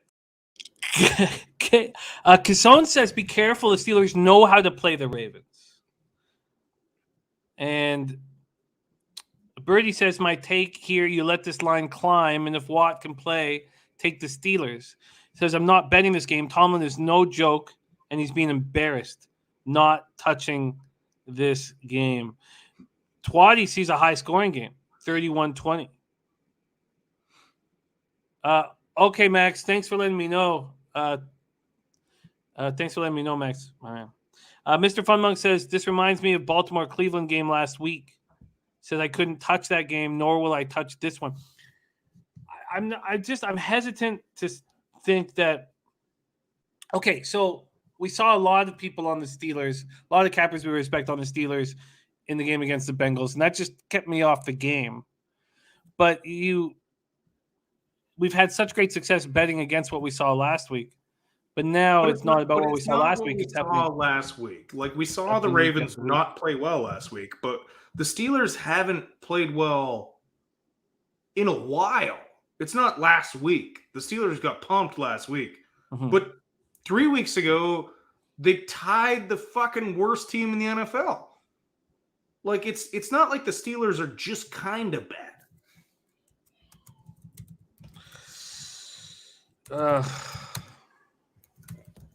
The Steelers got shit, and they were talking about if Tomlin would take a college head coaching job, and then they rallied after that, but that rally's done. Do you want to make the Ravens official right now? It's the 4.5 that's killing me. Because I think we can still find 4s here, but I know that might not be exactly what you want. Yeah, you can get a -4, -112 at Pinnacle. I'm gonna sit tight on this one, but I'm betting come Sunday. I just need to look at this a little bit more. Didn't Lamar Jackson throw 18 interceptions this weekend? Yeah, I mean, he looked really bad against the Browns, but they still took care of of business here. But they are just 3-2 on the road. But I need to dive into this game a little bit more before I make it official. But I heavy lean Baltimore. I think Baltimore should win by 20 points. They won't, but yeah. And Chameleon said it does smell trappy. This 4.5 smells trappy. That's why I fucking hate it. All right, let's move on to the next spot on the board. Your final afternoon game, San Francisco 49ers at Seattle Seahawks. 49ers open up as 2.5-point favorites. That moves to 3.5. This total opens up at 46.5. It's now at 45.5. Let's take a look at the cash here. 1,614 tickets in. 82% of the tickets, 85% of the cash on the Niners, and then 52% of the tickets on the over. And we don't know the cash at this point. Not enough tickets in for that. 44 Fahrenheit, cloudy, 5 miles per hour at Lumen Field in Seattle, Washington. Vitalis says, I got the 49ers at a pick 'em. It's as high as -3 now. Nice job. Birdie already bet the Niners -2.5. And Ron Crawford says, can Seattle win at home? The only good thing I did do, well, I did make money on the Niners, but I did put $50 on both. So 100 in total. I wish I bet more. I was too scared. But I put $50 on the Niners at plus 3,000 to win the conference and plus 6,000 to win the Super Bowl. Tiny. I wish I should have bet 100 just to. I kind of beat myself up for that. So too safe of a bet. Niners coming off their third straight win, 34-26 at home over the Vikings. Jimmy G, 17-26, 230 yards, 1 touchdown, 1 interception. Ayuk. They had a lot of patience with him. And it's going to pay off, it looks like. 3 catches for 91 yards. Deebo Samuel ran 6 times for 66 yards, 2 touchdowns before leaving with a groin injury. He's expected to be out 1 to 2 weeks. Elijah Mitchell came in, ran 27 times for 133 yards and a touchdown. He looked good. Niners didn't get a ton of pressure. 1 sack, 3 quarterback hits. Azeez Al-Shaair, 8 tackles, 1 interception, 1 fumble recovery. And Trey Sermon, ankle sprain, is expected to go on the IR. Bebsie will know more about that. Dre Greenlaw is questionable with a core injury. And Marcella Harris is in concussion protocol, so those are 2 linebackers there. And JaMychal Hasty and defensive tackle Maurice Hurst were inactive last week, listed as questionable this week. Seattle comes in off another ugly performance in a 17-15 loss at Washington on Monday night. 20-31, 247 yards, 2 touchdowns, no interceptions. He ran twice for 16 yards. Now lost 3 straight games for the first time as a Seahawks starting quarterback. Tyler Lockett caught 3 passes for 96 yards. DK Metcalf caught just 1 pass for 13 yards. He just doesn't seem motivated at all out there. They got nothing on their ground game again. Alex Collins had 7 carries for 14 yards, lost a fumble. DJ Dallas had 3 carries for 4 yards. Their defense kept them in it. Bobby Wagner, Jordan Brooks, another big game. They each had 14 tackles. They can't get pressure on quarterbacks. They got 1 sack, 2 quarterback hits on Heineke. Jamal Adams did get an interception. 4 of 12 on third down. Starting guard Damian Lewis was out with an elbow injury. Kyle Fuller started in his place and didn't look terrible. Let's just take one last look at Seattle because they knew they had a bunch of things changing here injury-wise. And here we go. So at this point, nothing has changed. So we don't know about Rashad Penny, Damian Lewis, or Travis Homer. And Jamarco Jones is done for the season, it looks like. So nothing new there. Take it away here, Bebsie. Your Niners are in action and the market moving towards them quickly. First of all, Dress Burgundy bets, absolutely smash Ayuk. He's coming on. Whatever that was early in the season, I don't know what it was all about. I think there's a little more. He must have pissed off Shanahan in some way. But Ayuk's been playing better and better each week. Without Deebo, this is an Ayuk smash. Now, here is why I would warn people betting the San Francisco 49ers, because as bad as the Seahawks are, they always get up to play the Niners. And one of the things that Seattle has done time and time again this season, which I just ripped Pete Carroll for, is just hawk it deep. Well, the most penalized secondary in all of football is the 49ers. And the best strategy, I don't know why teams don't just launch it deep against them all the time. Josh Norman is fucking terrible. Earlier this year, I was like, no, he's playing pretty good. And he kind of did, but he always commits a penalty. So Seattle can just get the ball down the field by airing it out to one of their – look, Mosley's good on one side. They just air it out to whoever Josh Norman is covering, and they'll just get their way down the field penalties-wise. Now, the other thing, too, is San Francisco, for the last, 4 years, every time they play Seattle, they have key injuries right before it. They are without Fred Warner. They are without Deebo Samuel. They had Greenlaw back. Greenlaw, the Seattle Seahawks killer, came back for a couple of plays. He's out again. Trey Sermon, yeah, he's out a bit, but listen, he's not a real factor in this offense yet. This is not an easy spot for the Niners. If you got them at a pick 'em, great. I would not bet them at -3 right now. This is going to be a tighter game than you think. And yeah, a lot of people think Seattle's done, and I agree, but not against the Niners. They play this team differently, and the Niners are facing massive injuries. That injury to Deebo Samuel that cannot be understated. Deebo Samuel's putting up MVP numbers right now. And you take him out of the offense, he's the number 2 receiver in the NFL. And he also happens to have 5 rushing touchdowns. The last guy to do that, have 1,000 yards receiving and 5 rushing touchdowns, Marshall Faulk. So you can't just dismiss Deebo being out right now. So I wouldn't bet this at all. Well, from that breakdown, it sounds, if we know that Russell Wilson is not right with the pins in his hand, doesn't it sound like the under is going to be in play? No, it sounds like they're just going to throw the ball deep.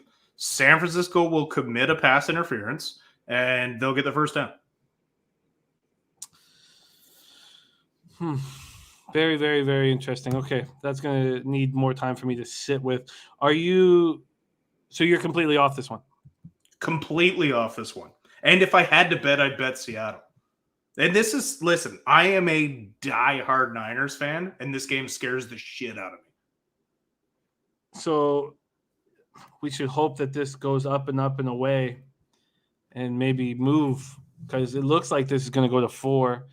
Listen, if this keeps going, then yeah, fade the Niners. Wow,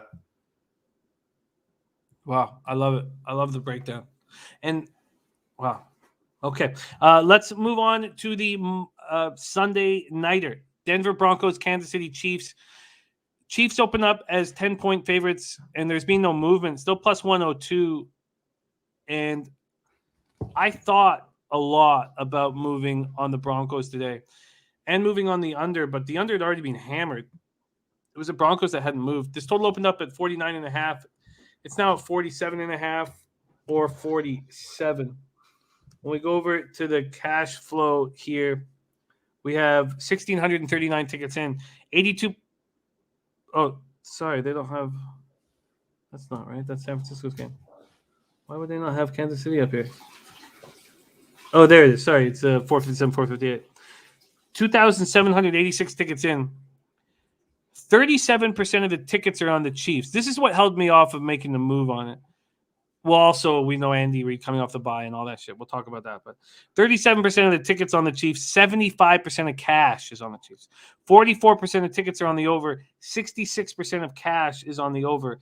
We have Ron Crawford with a spreadsheet play today on Denver plus 10. I'll copy and paste that right now. I was close to moving on it. Let's break this down. Broncos 6-5, 3-2 on the road. Chiefs 7-4, 4-2 at home. 46 Fahrenheit, partly cloudy, 11 miles per hour at Arrowhead. Broncos coming off an impressive 28-13 win at home over the Chargers. We cashed the Broncos plus 3. We cashed the team total over 22.5. Bridgewater was 11 of 18 for 129 yards, a touchdown and interception. He left with an injury before returning in the second half. Drew Lock did not look good while he was gone 4 of 7, 26 yards and a pick. Melvin Gordon ran 17 times for 83 yards against his former team.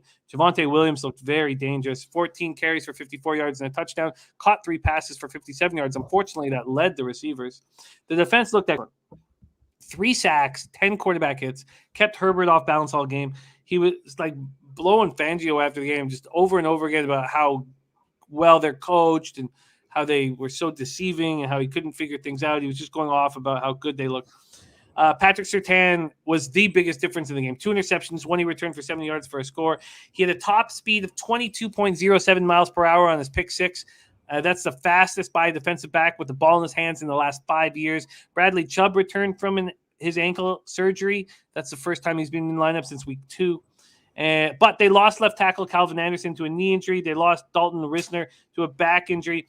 Anderson is expected to miss time. Risner could be back this week. Garrett Bowles, offensive tackle, is expected to return to the lineup this week. Offensive tackle Bobby Massey, defensive end Shelby Harris, safety Kareem Jackson, and wide receiver Tyree Cleveland were all inactive last week, questionable this week. So here come the Chiefs, fresh off their bye week, and Reed is 19-3 when he's coming off of a bye week. That's pretty spectacular. They were last seen in a 19-9 win at home over the Cowboys in Week 11. Mahomes was 23-37 for 260 yards, no touchdowns and a pick. Did lose a fumble. Clyde Edwards-Helaire back in action, 12 carries for 63 yards and a touchdown. Tyreek Hill, 9 receptions for 77 yards. He did break 1 carry. I think 1 carry for 33 yards, something like that. Travis Kelce had 5 catches for 74 yards. He's looked a lot better the last few weeks. Chris Jones had 3.5 sacks. They had 5 sacks and 8 quarterback hits as a team. And a lot of that has been – a lot of the reasoning for it is Melvin Ingram. And while his numbers haven't been very good, he's allowed Chris Jones to slide from outside back to the interior of the line, and the entire pass rush has changed drastically. So you don't see it in the numbers, but everybody's been talking about it. They also had 2 interceptions. Lucas Nang is expected to return from an injury and be available for this game. He began the season as a starter, lost the job to Remmers. Renners has been knocked out for a couple games with an injury of his own. So Nang's return will help. Remmers' return will help.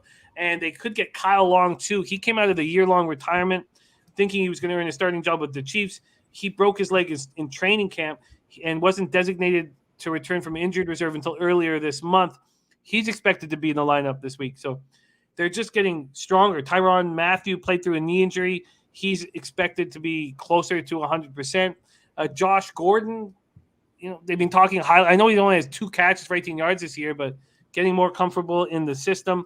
This is a team that's defense is rolling right now. 3 straight opponents to 17 points or fewer. Here we go, Bebsie, the Sunday nighter, Broncos Chiefs. Well, let's address Andy Reid coming out of the bye, 19-3. Listen, what is he against the spread? This is too many points. I'm going to be on Denver here. Listen, we know the Chiefs they've righted the ship. Their defense is playing better. They're getting it together like a lot of people thought. They're like, this Kansas City Chiefs team won't be bad all year. They aren't. They're going to roll into the playoffs getting hot. It's just too many points. This Denver team is better than a -10 here. I like Denver. I like their defense. They're playing well. They're going to get after Mahomes. They're going to win. The Chiefs are going to win. I'm not talking money line here. It's just too many points. And look, I think KC plays a semi-conservative game here, and thus they're not going to win by 10. They're not. I'm all over the Broncos in this one. I love the Broncos here. So do I, but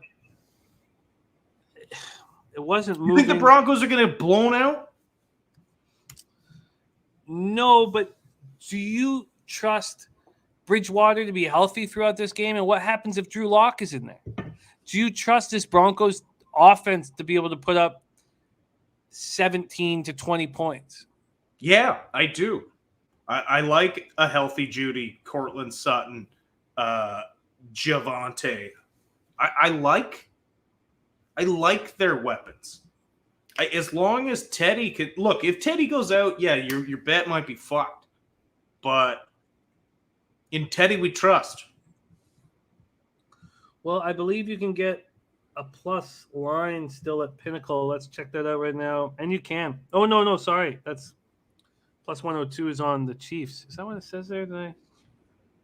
Yeah, the -10 plus 102. So let's see what the best number we can get you because minus 113. That makes me think it's going to get to 9.5 by the morning. It was minus 120 at Bet365. I expect it still, but there are plus 10s at minus 110 out there. Bodog has one of them.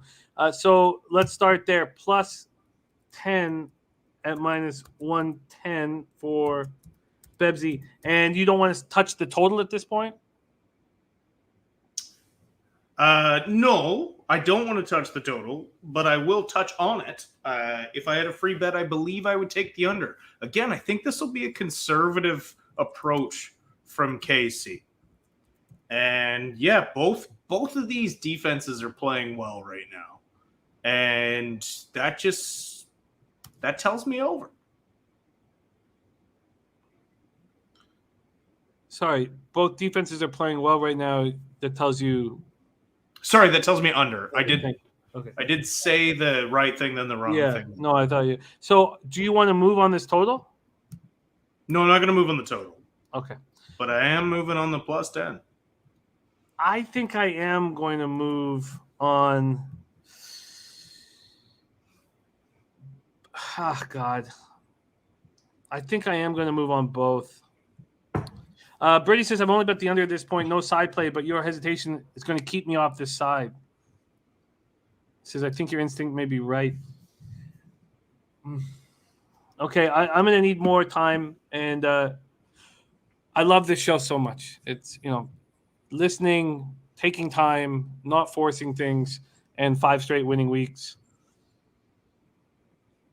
God, I'm very excited to see what the Chiefs are like after this bye week. Okay, let's roll. By the way, Ron Crawford, division games after week 11, the under's at 62%. So many great cappers in the chat. So thankful to run with you guys. Okay, and let's move on to the Monday Nighter. Oh, this is going to be so much fun. It's going to be so much fun. Got to move this over to Monday. Here we go. Patriots Bills. This total opened up at 45. It's already dropped to 43.5. Bills opened up at -3. That's gone. 2.5s across the board. Let's take a look at the cash. We have 2,824 tickets in. 30% of the tickets are on the Bills, but 46% of the cash. From a money line perspective, and we always know that the dogs at this number, under 3 always take more money than the opposite. But just from a money line, I never mentioned money line. Money line, 89% of the tickets are on the Patriots, 77% of cash. From a total perspective, 56% of the tickets are on the over and 71% of the cash, and yet it's dropped 1.5 points. Gambler says, here we go. Need it back to -3. He's on the Pats money line. Highmark Stadium in Orchard Park, New York. Going to be cold. 33 Fahrenheit, partly cloudy, 15 miles per hour. It's not going to be snowing at this Weather point. doesn't matter for either of these teams, Jimmy. The Patriots are rolling. They come in off a 36-13 home beatdown of the Tennessee Titans. They hadn't beaten the Mike Vrabel-led Titans. They're 6-1 against AFC opponents this season. Mac Jones, 23 of 32 for 310 yards, 2 touchdowns, no interceptions. Jacoby Myers, 5 catches for 98 yards. Kendrick Bourne, as you predicted weeks ago, continued to roll. Bebsie, 5 catches, 61 yards, 2 touchdowns. Ramondre Stevenson, 9 carries. Damian Harris, 11 carries, 46 yards and 40 yards, respectively. J.C. Jackson had a pick. They got 2 sacks and 5 quarterback hits. Dennis Garcia says, I took the Patriots +3 Sunday night, just a small play, hoping they win so we can hype Jones Rookie of the Year and Belichick Coach of the Year. Go, New England, go. Mohamed Joma says, something about this, I can't get there with New England. Don't like how everyone is on them either. David Cal's on the Bills -2.5, excuse me. And their injury report is always a mess because everybody is questionable, and BB does it on purpose. But I just stopped writing it down, basically. But he can't. That's Bill. Bill's fucking with everybody all the time. Bill's playing chess while everyone else is playing checkers. So he hasn't added the list of 25 guys questionable yet. That comes later in the week. Usually it's available for us on the Tuesday, but because this is a Monday nighter, it's not available. The Bills are on extra rest and prep after their Jekyll and Hyde season continued with a dominant 31-6 at New Orleans on Thanksgiving Thursday. Buffalo outgained New Orleans 361-190, and the Bills had the ball for 34 minutes, 38 seconds. Josh Allen, 23-28 for 260 yards, 4 touchdowns, 2 interceptions. He also ran 8 times for 43 yards. It was Allen's third game in 4 in which he had multiple turnovers, 7 interceptions, and a lost fumble in those 4 games. Stephon Diggs caught 7 passes for 74 yards and a touchdown. Dawson Knox caught 3 passes for 32 yards and 2 touchdowns. He has 7 touchdowns. That's a franchise record for in a single season by a tight end. Devin Singletary ran 15 times for 44 yards. Brady 9 for 26, caught 2 passes for 29 and a touchdown. The defense was in complete control of the Saints' undermanned pedestrian offense. 2 sacks, 6 quarterback hits. Jordan Poyer had an interception. Tre'Davious White will miss the rest of the season with a torn ACL. That hurts. Star Loda Lele has been on the reserve COVID list now for a long time, and he's still there. This is extremely exciting. I can't wait for the Monday nighter, Bebsie. Patriots Bills, take it away. Okay, I have a bunch to say. First of all, Kendrick Bourne is exactly the kind of receiver that Bill Belichick loves. Turned guys like Deion Branch into not stars, but reliable players. I think going forward, if you're a props better, I know Burgundy Bet says keep staring at those Kendrick Bourne props. The more trust he earns with Belichick is going to be huge.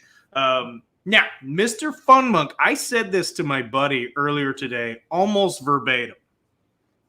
New England and Tampa Bay run the table, and Belichick and Brady meet in the Super Bowl. The NFL fixes it. I fucking agree with that 100%. I believe that we're going to see a New England Bucs Super Bowl.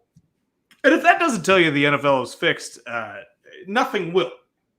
But I do believe that's what happens, and I believe New England will win, thus proving how average Tom Brady is, because Mac Jones is basically Tom Brady, a slightly better version of Tom Brady. He's just put in a system where his defense plays great, he makes plays. Now, I think New England loses this game. I think the Buffalo Bills are going to come out in this game. And they remember them beating the Pats last year was such a turnaround moment for this team. And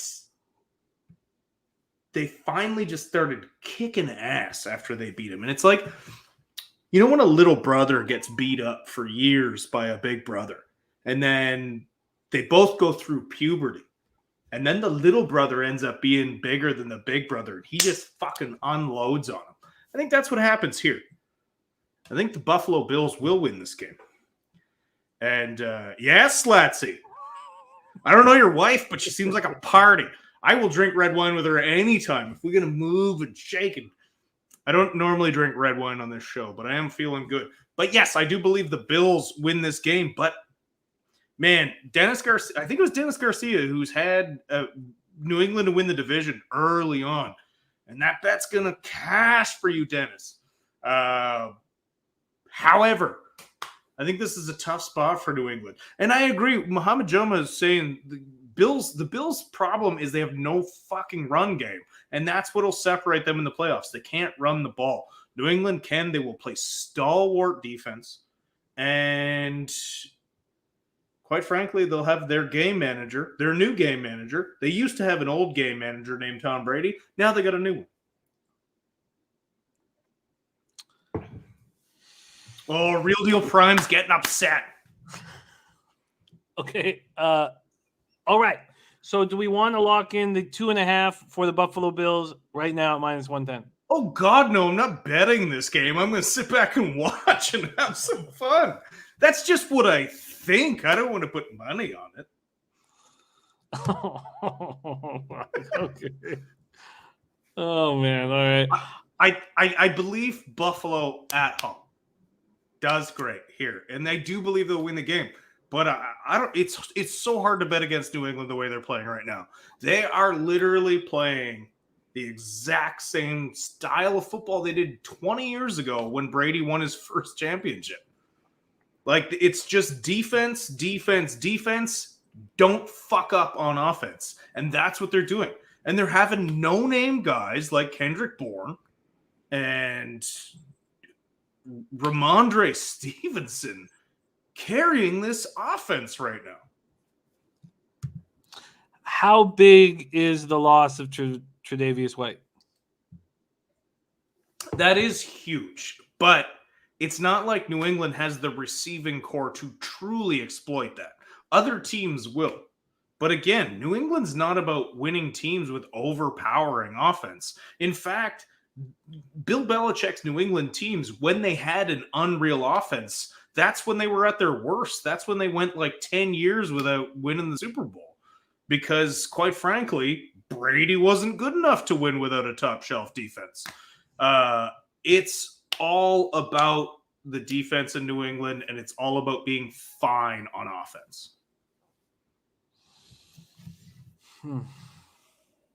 I agree with Muhammad Juma. Kendrick Bourne is a no-name, but he was great in San Francisco, and San Francisco misses him.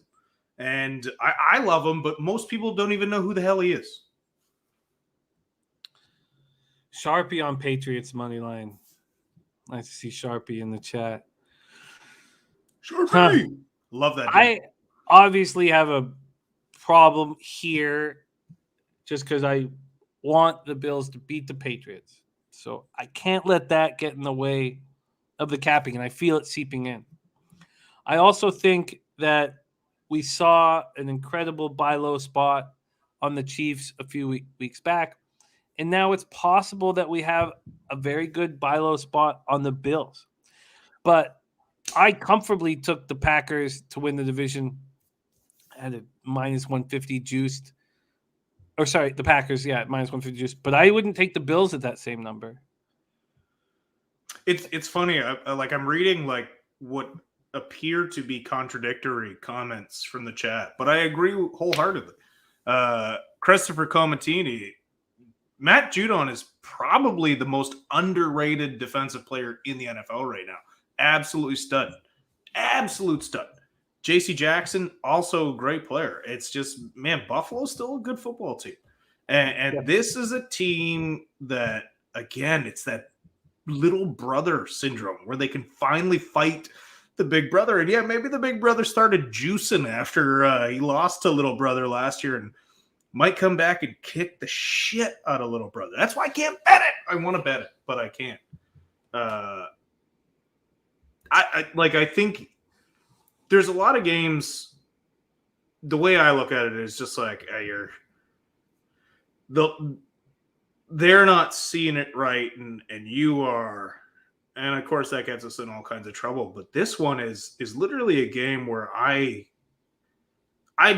it's a gut instinct that the Bills take this one, but this is an awfully hard game to cap and to truly believe you got the right plan. This is going to be the best Monday Night Football game of the year. I agree. Let's close on this. Twatty confidently thinking this total is too low at 43.5. Do you agree with that sentiment? Do you think that the over is the look here? Because it looks like the Sharks are on the over. The bigger bets are on the over, yet this has dropped 1.5 from its opening. Well, that all leans towards betting the over. Mohammed's on the over as well. If you had a free bet at 43.5, you'd be on the over? 100%. And Sharpie, there aren't many sharper cappers when it comes to props, and I love that look. Sharpie, we haven't seen you at all this year. It's good to have you out, buddy, but he's absolutely right. What you do is bet Josh Allen rush yards now because they don't have a running game, and you know damn well they're going to be applying pressure, and he's going to be running away from Judon. Sharpie's a beauty. I agree with him wholeheartedly here. Pie Guy says, wait for weather. Alan struggles with the wind. I mean, we know what the weather's going to be at 15 mile per hour. It's going to be there, but it's not too bad. So no move for Bebsie at this point. Maybe that changes on our Sunday show when we get to attack everything one more time, where hopefully Sharpie will be joining us this Sunday on the NFL Pub Hub. That is every game on the board. Let's review action. Well, before we dive into the review of action, I am going to add something. Right. And shout out to Turnsey, who's gone now, but he threw this one out earlier, and I thought about it throughout the show, and I'm going to tail him on the Falcons' first half team total over. 9.5 is what it was when I looked at it then. I don't know what it is now, but I'm going to jump on that. I'm going to jump on the Atlanta Falcons. It was so juiced. Oh, here's a better one. 9.5 at -116. This 9.5, that's at Pinnacle. The 9.5 at Bet365 is at -130. Yeah, fuck that. We can do Pinnacle, though. All right, so I'm going to move over to the Falcons. Sorry, let's take a second. And we have a addition. I remember I remember Turnsey all over that spot. So there we go. Falcons. What is here? Sorry. Falcons first half team total over 9.5 at -116 available at Penny. All right, let's review. Prince of the City, the Michigan hat is safe right over there in the closet. It does make me look like I won't tell you what it makes me look like, but it doesn't look great on me. I'll tell you that. I'll leave it there. Okay, this is a review. Say what, my man? Huh? I love you. Oh, thank you. You are drinking wine. You are. I'm back. So we have nothing on Cowboys Saints. Cowboys Saints Thursday nighter, no move at this point. Bebsie just moved on the Falcons first half team total over 9.5 at -116 available at Pinnacle. He's on the under 45.5 at -103 in Arizona, Chicago.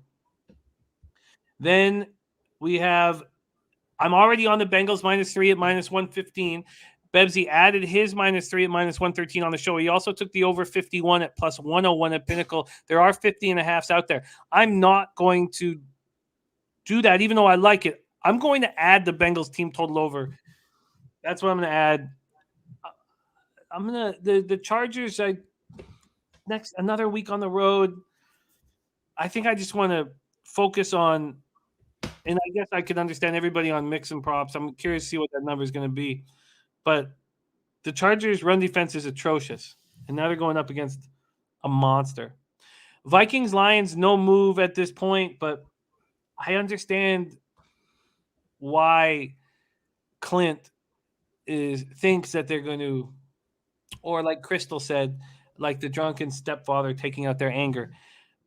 First half -2.5 on the Dolphins is a Bebsie look here. I'm just going to stay angry at the fact that I missed the opportunity to bet the Dolphins. I've been on them a lot over this winning streak, and I'm just going to be jealous of you guys. Eagles, Jets, no move, but our man Prince of the City has joined us to tell us that the Jets win outright. Then Bebsie's on the Colts team total over 27.5 at Pinnacle, and I'm going to move on that as well when this show's over. So I'll move on that in the next hour.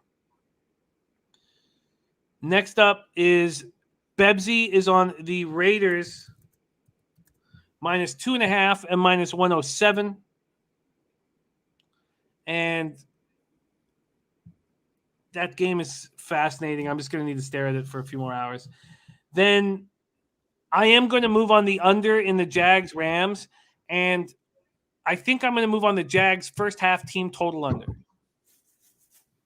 Burgundy Bet says Dolphins first half -2.5 at MGM an hour ago. I wonder if anyone could actually, you know what? I have MGM. I'm going to copy and paste that so I remember that. I'll pop up MGM here in a second so that we can get him better than that Dolphins first half -2.5, because it was just that the other books had moved so quickly on it And so I just wanted to make sure that he got it. But I will thank you for sharing that Burgundy bet. It's very helpful. Then we have, after the Raiders spot and the Jags, I've already told you how I'm planning on doing that. Bebsie stayed off of it. We have Ravens Steelers, and I stayed off the Steelers Bengals game, and I'm sort of leaning towards staying off it as well. I do agree that it's not just 1 week the Pittsburgh Steelers have been bad, but this is it. Their whole season's on the line. Their coach's job is on the line. I mean, there's just so much on the line for the Steelers to keep this close. Not that there's no chance that I bet the Steelers. Niners, Seahawks, that was a fascinating breakdown by Bebsie, basically saying if this moves to 4, he's going to move on the Seahawks. Twatty says if you want to lock, go to Home Depot, but Colts team total 27 is as close as you can get against the Texans. Like that. I do like that look from Twatty. Yeah, I do too. Bebsie is on the +10 with the Broncos. Ron Crawford spreadsheet play the days on the Broncos as well, +10. And I almost bet that earlier today, and I don't think 10s are going to be here in the morning.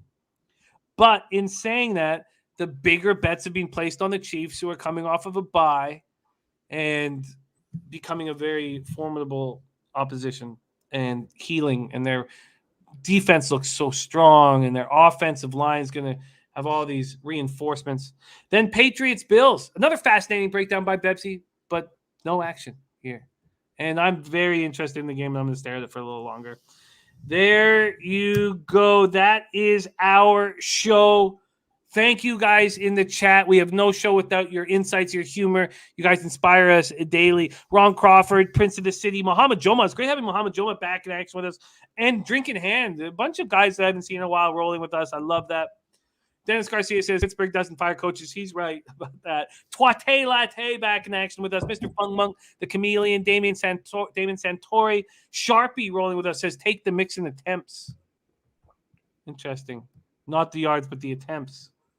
Copied and pasted. Puzzler, Ron Crawford, Slatsy, Birdie, Rez Mob, Big Joe Betts, R. Thank you guys so much. Josh Gillum. All you guys, thank you so much for support. Christopher Commentini, Real Deal Prime, coming to us from Newfoundland. We love you guys. Bebsie, my man, any last words to these great cappers supporting the show? Well, first things first, if I have a monster week, I'm drinking a bottle of wine for every show because I'm feeling good right now. And I don't think I've drank wine for this show yet, ever. But you guys are the best. You guys are so much fun. I love your shit talk. I love your insight. Thank you guys so much for joining us. Nothing but love from Bebsie right now. I love it. Thank you to our producer on the ones and twos, Jose Bouquet. Love you.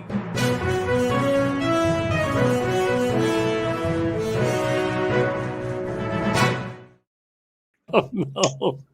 It's 3-3 in the Blues game, and they're about to go into overtime late in the third period. Yeah, I love the comeback. I think I'm going to get paid in full. Are we still live? Did Jose just fuck up the show? We're still live. We're still live. He did. On behalf of all of us here at Pub Sports Radio, thank you guys for your support. 5 winning weeks in a row. Let's make it 6. Let's keep cashing. Let's have a giant week 13.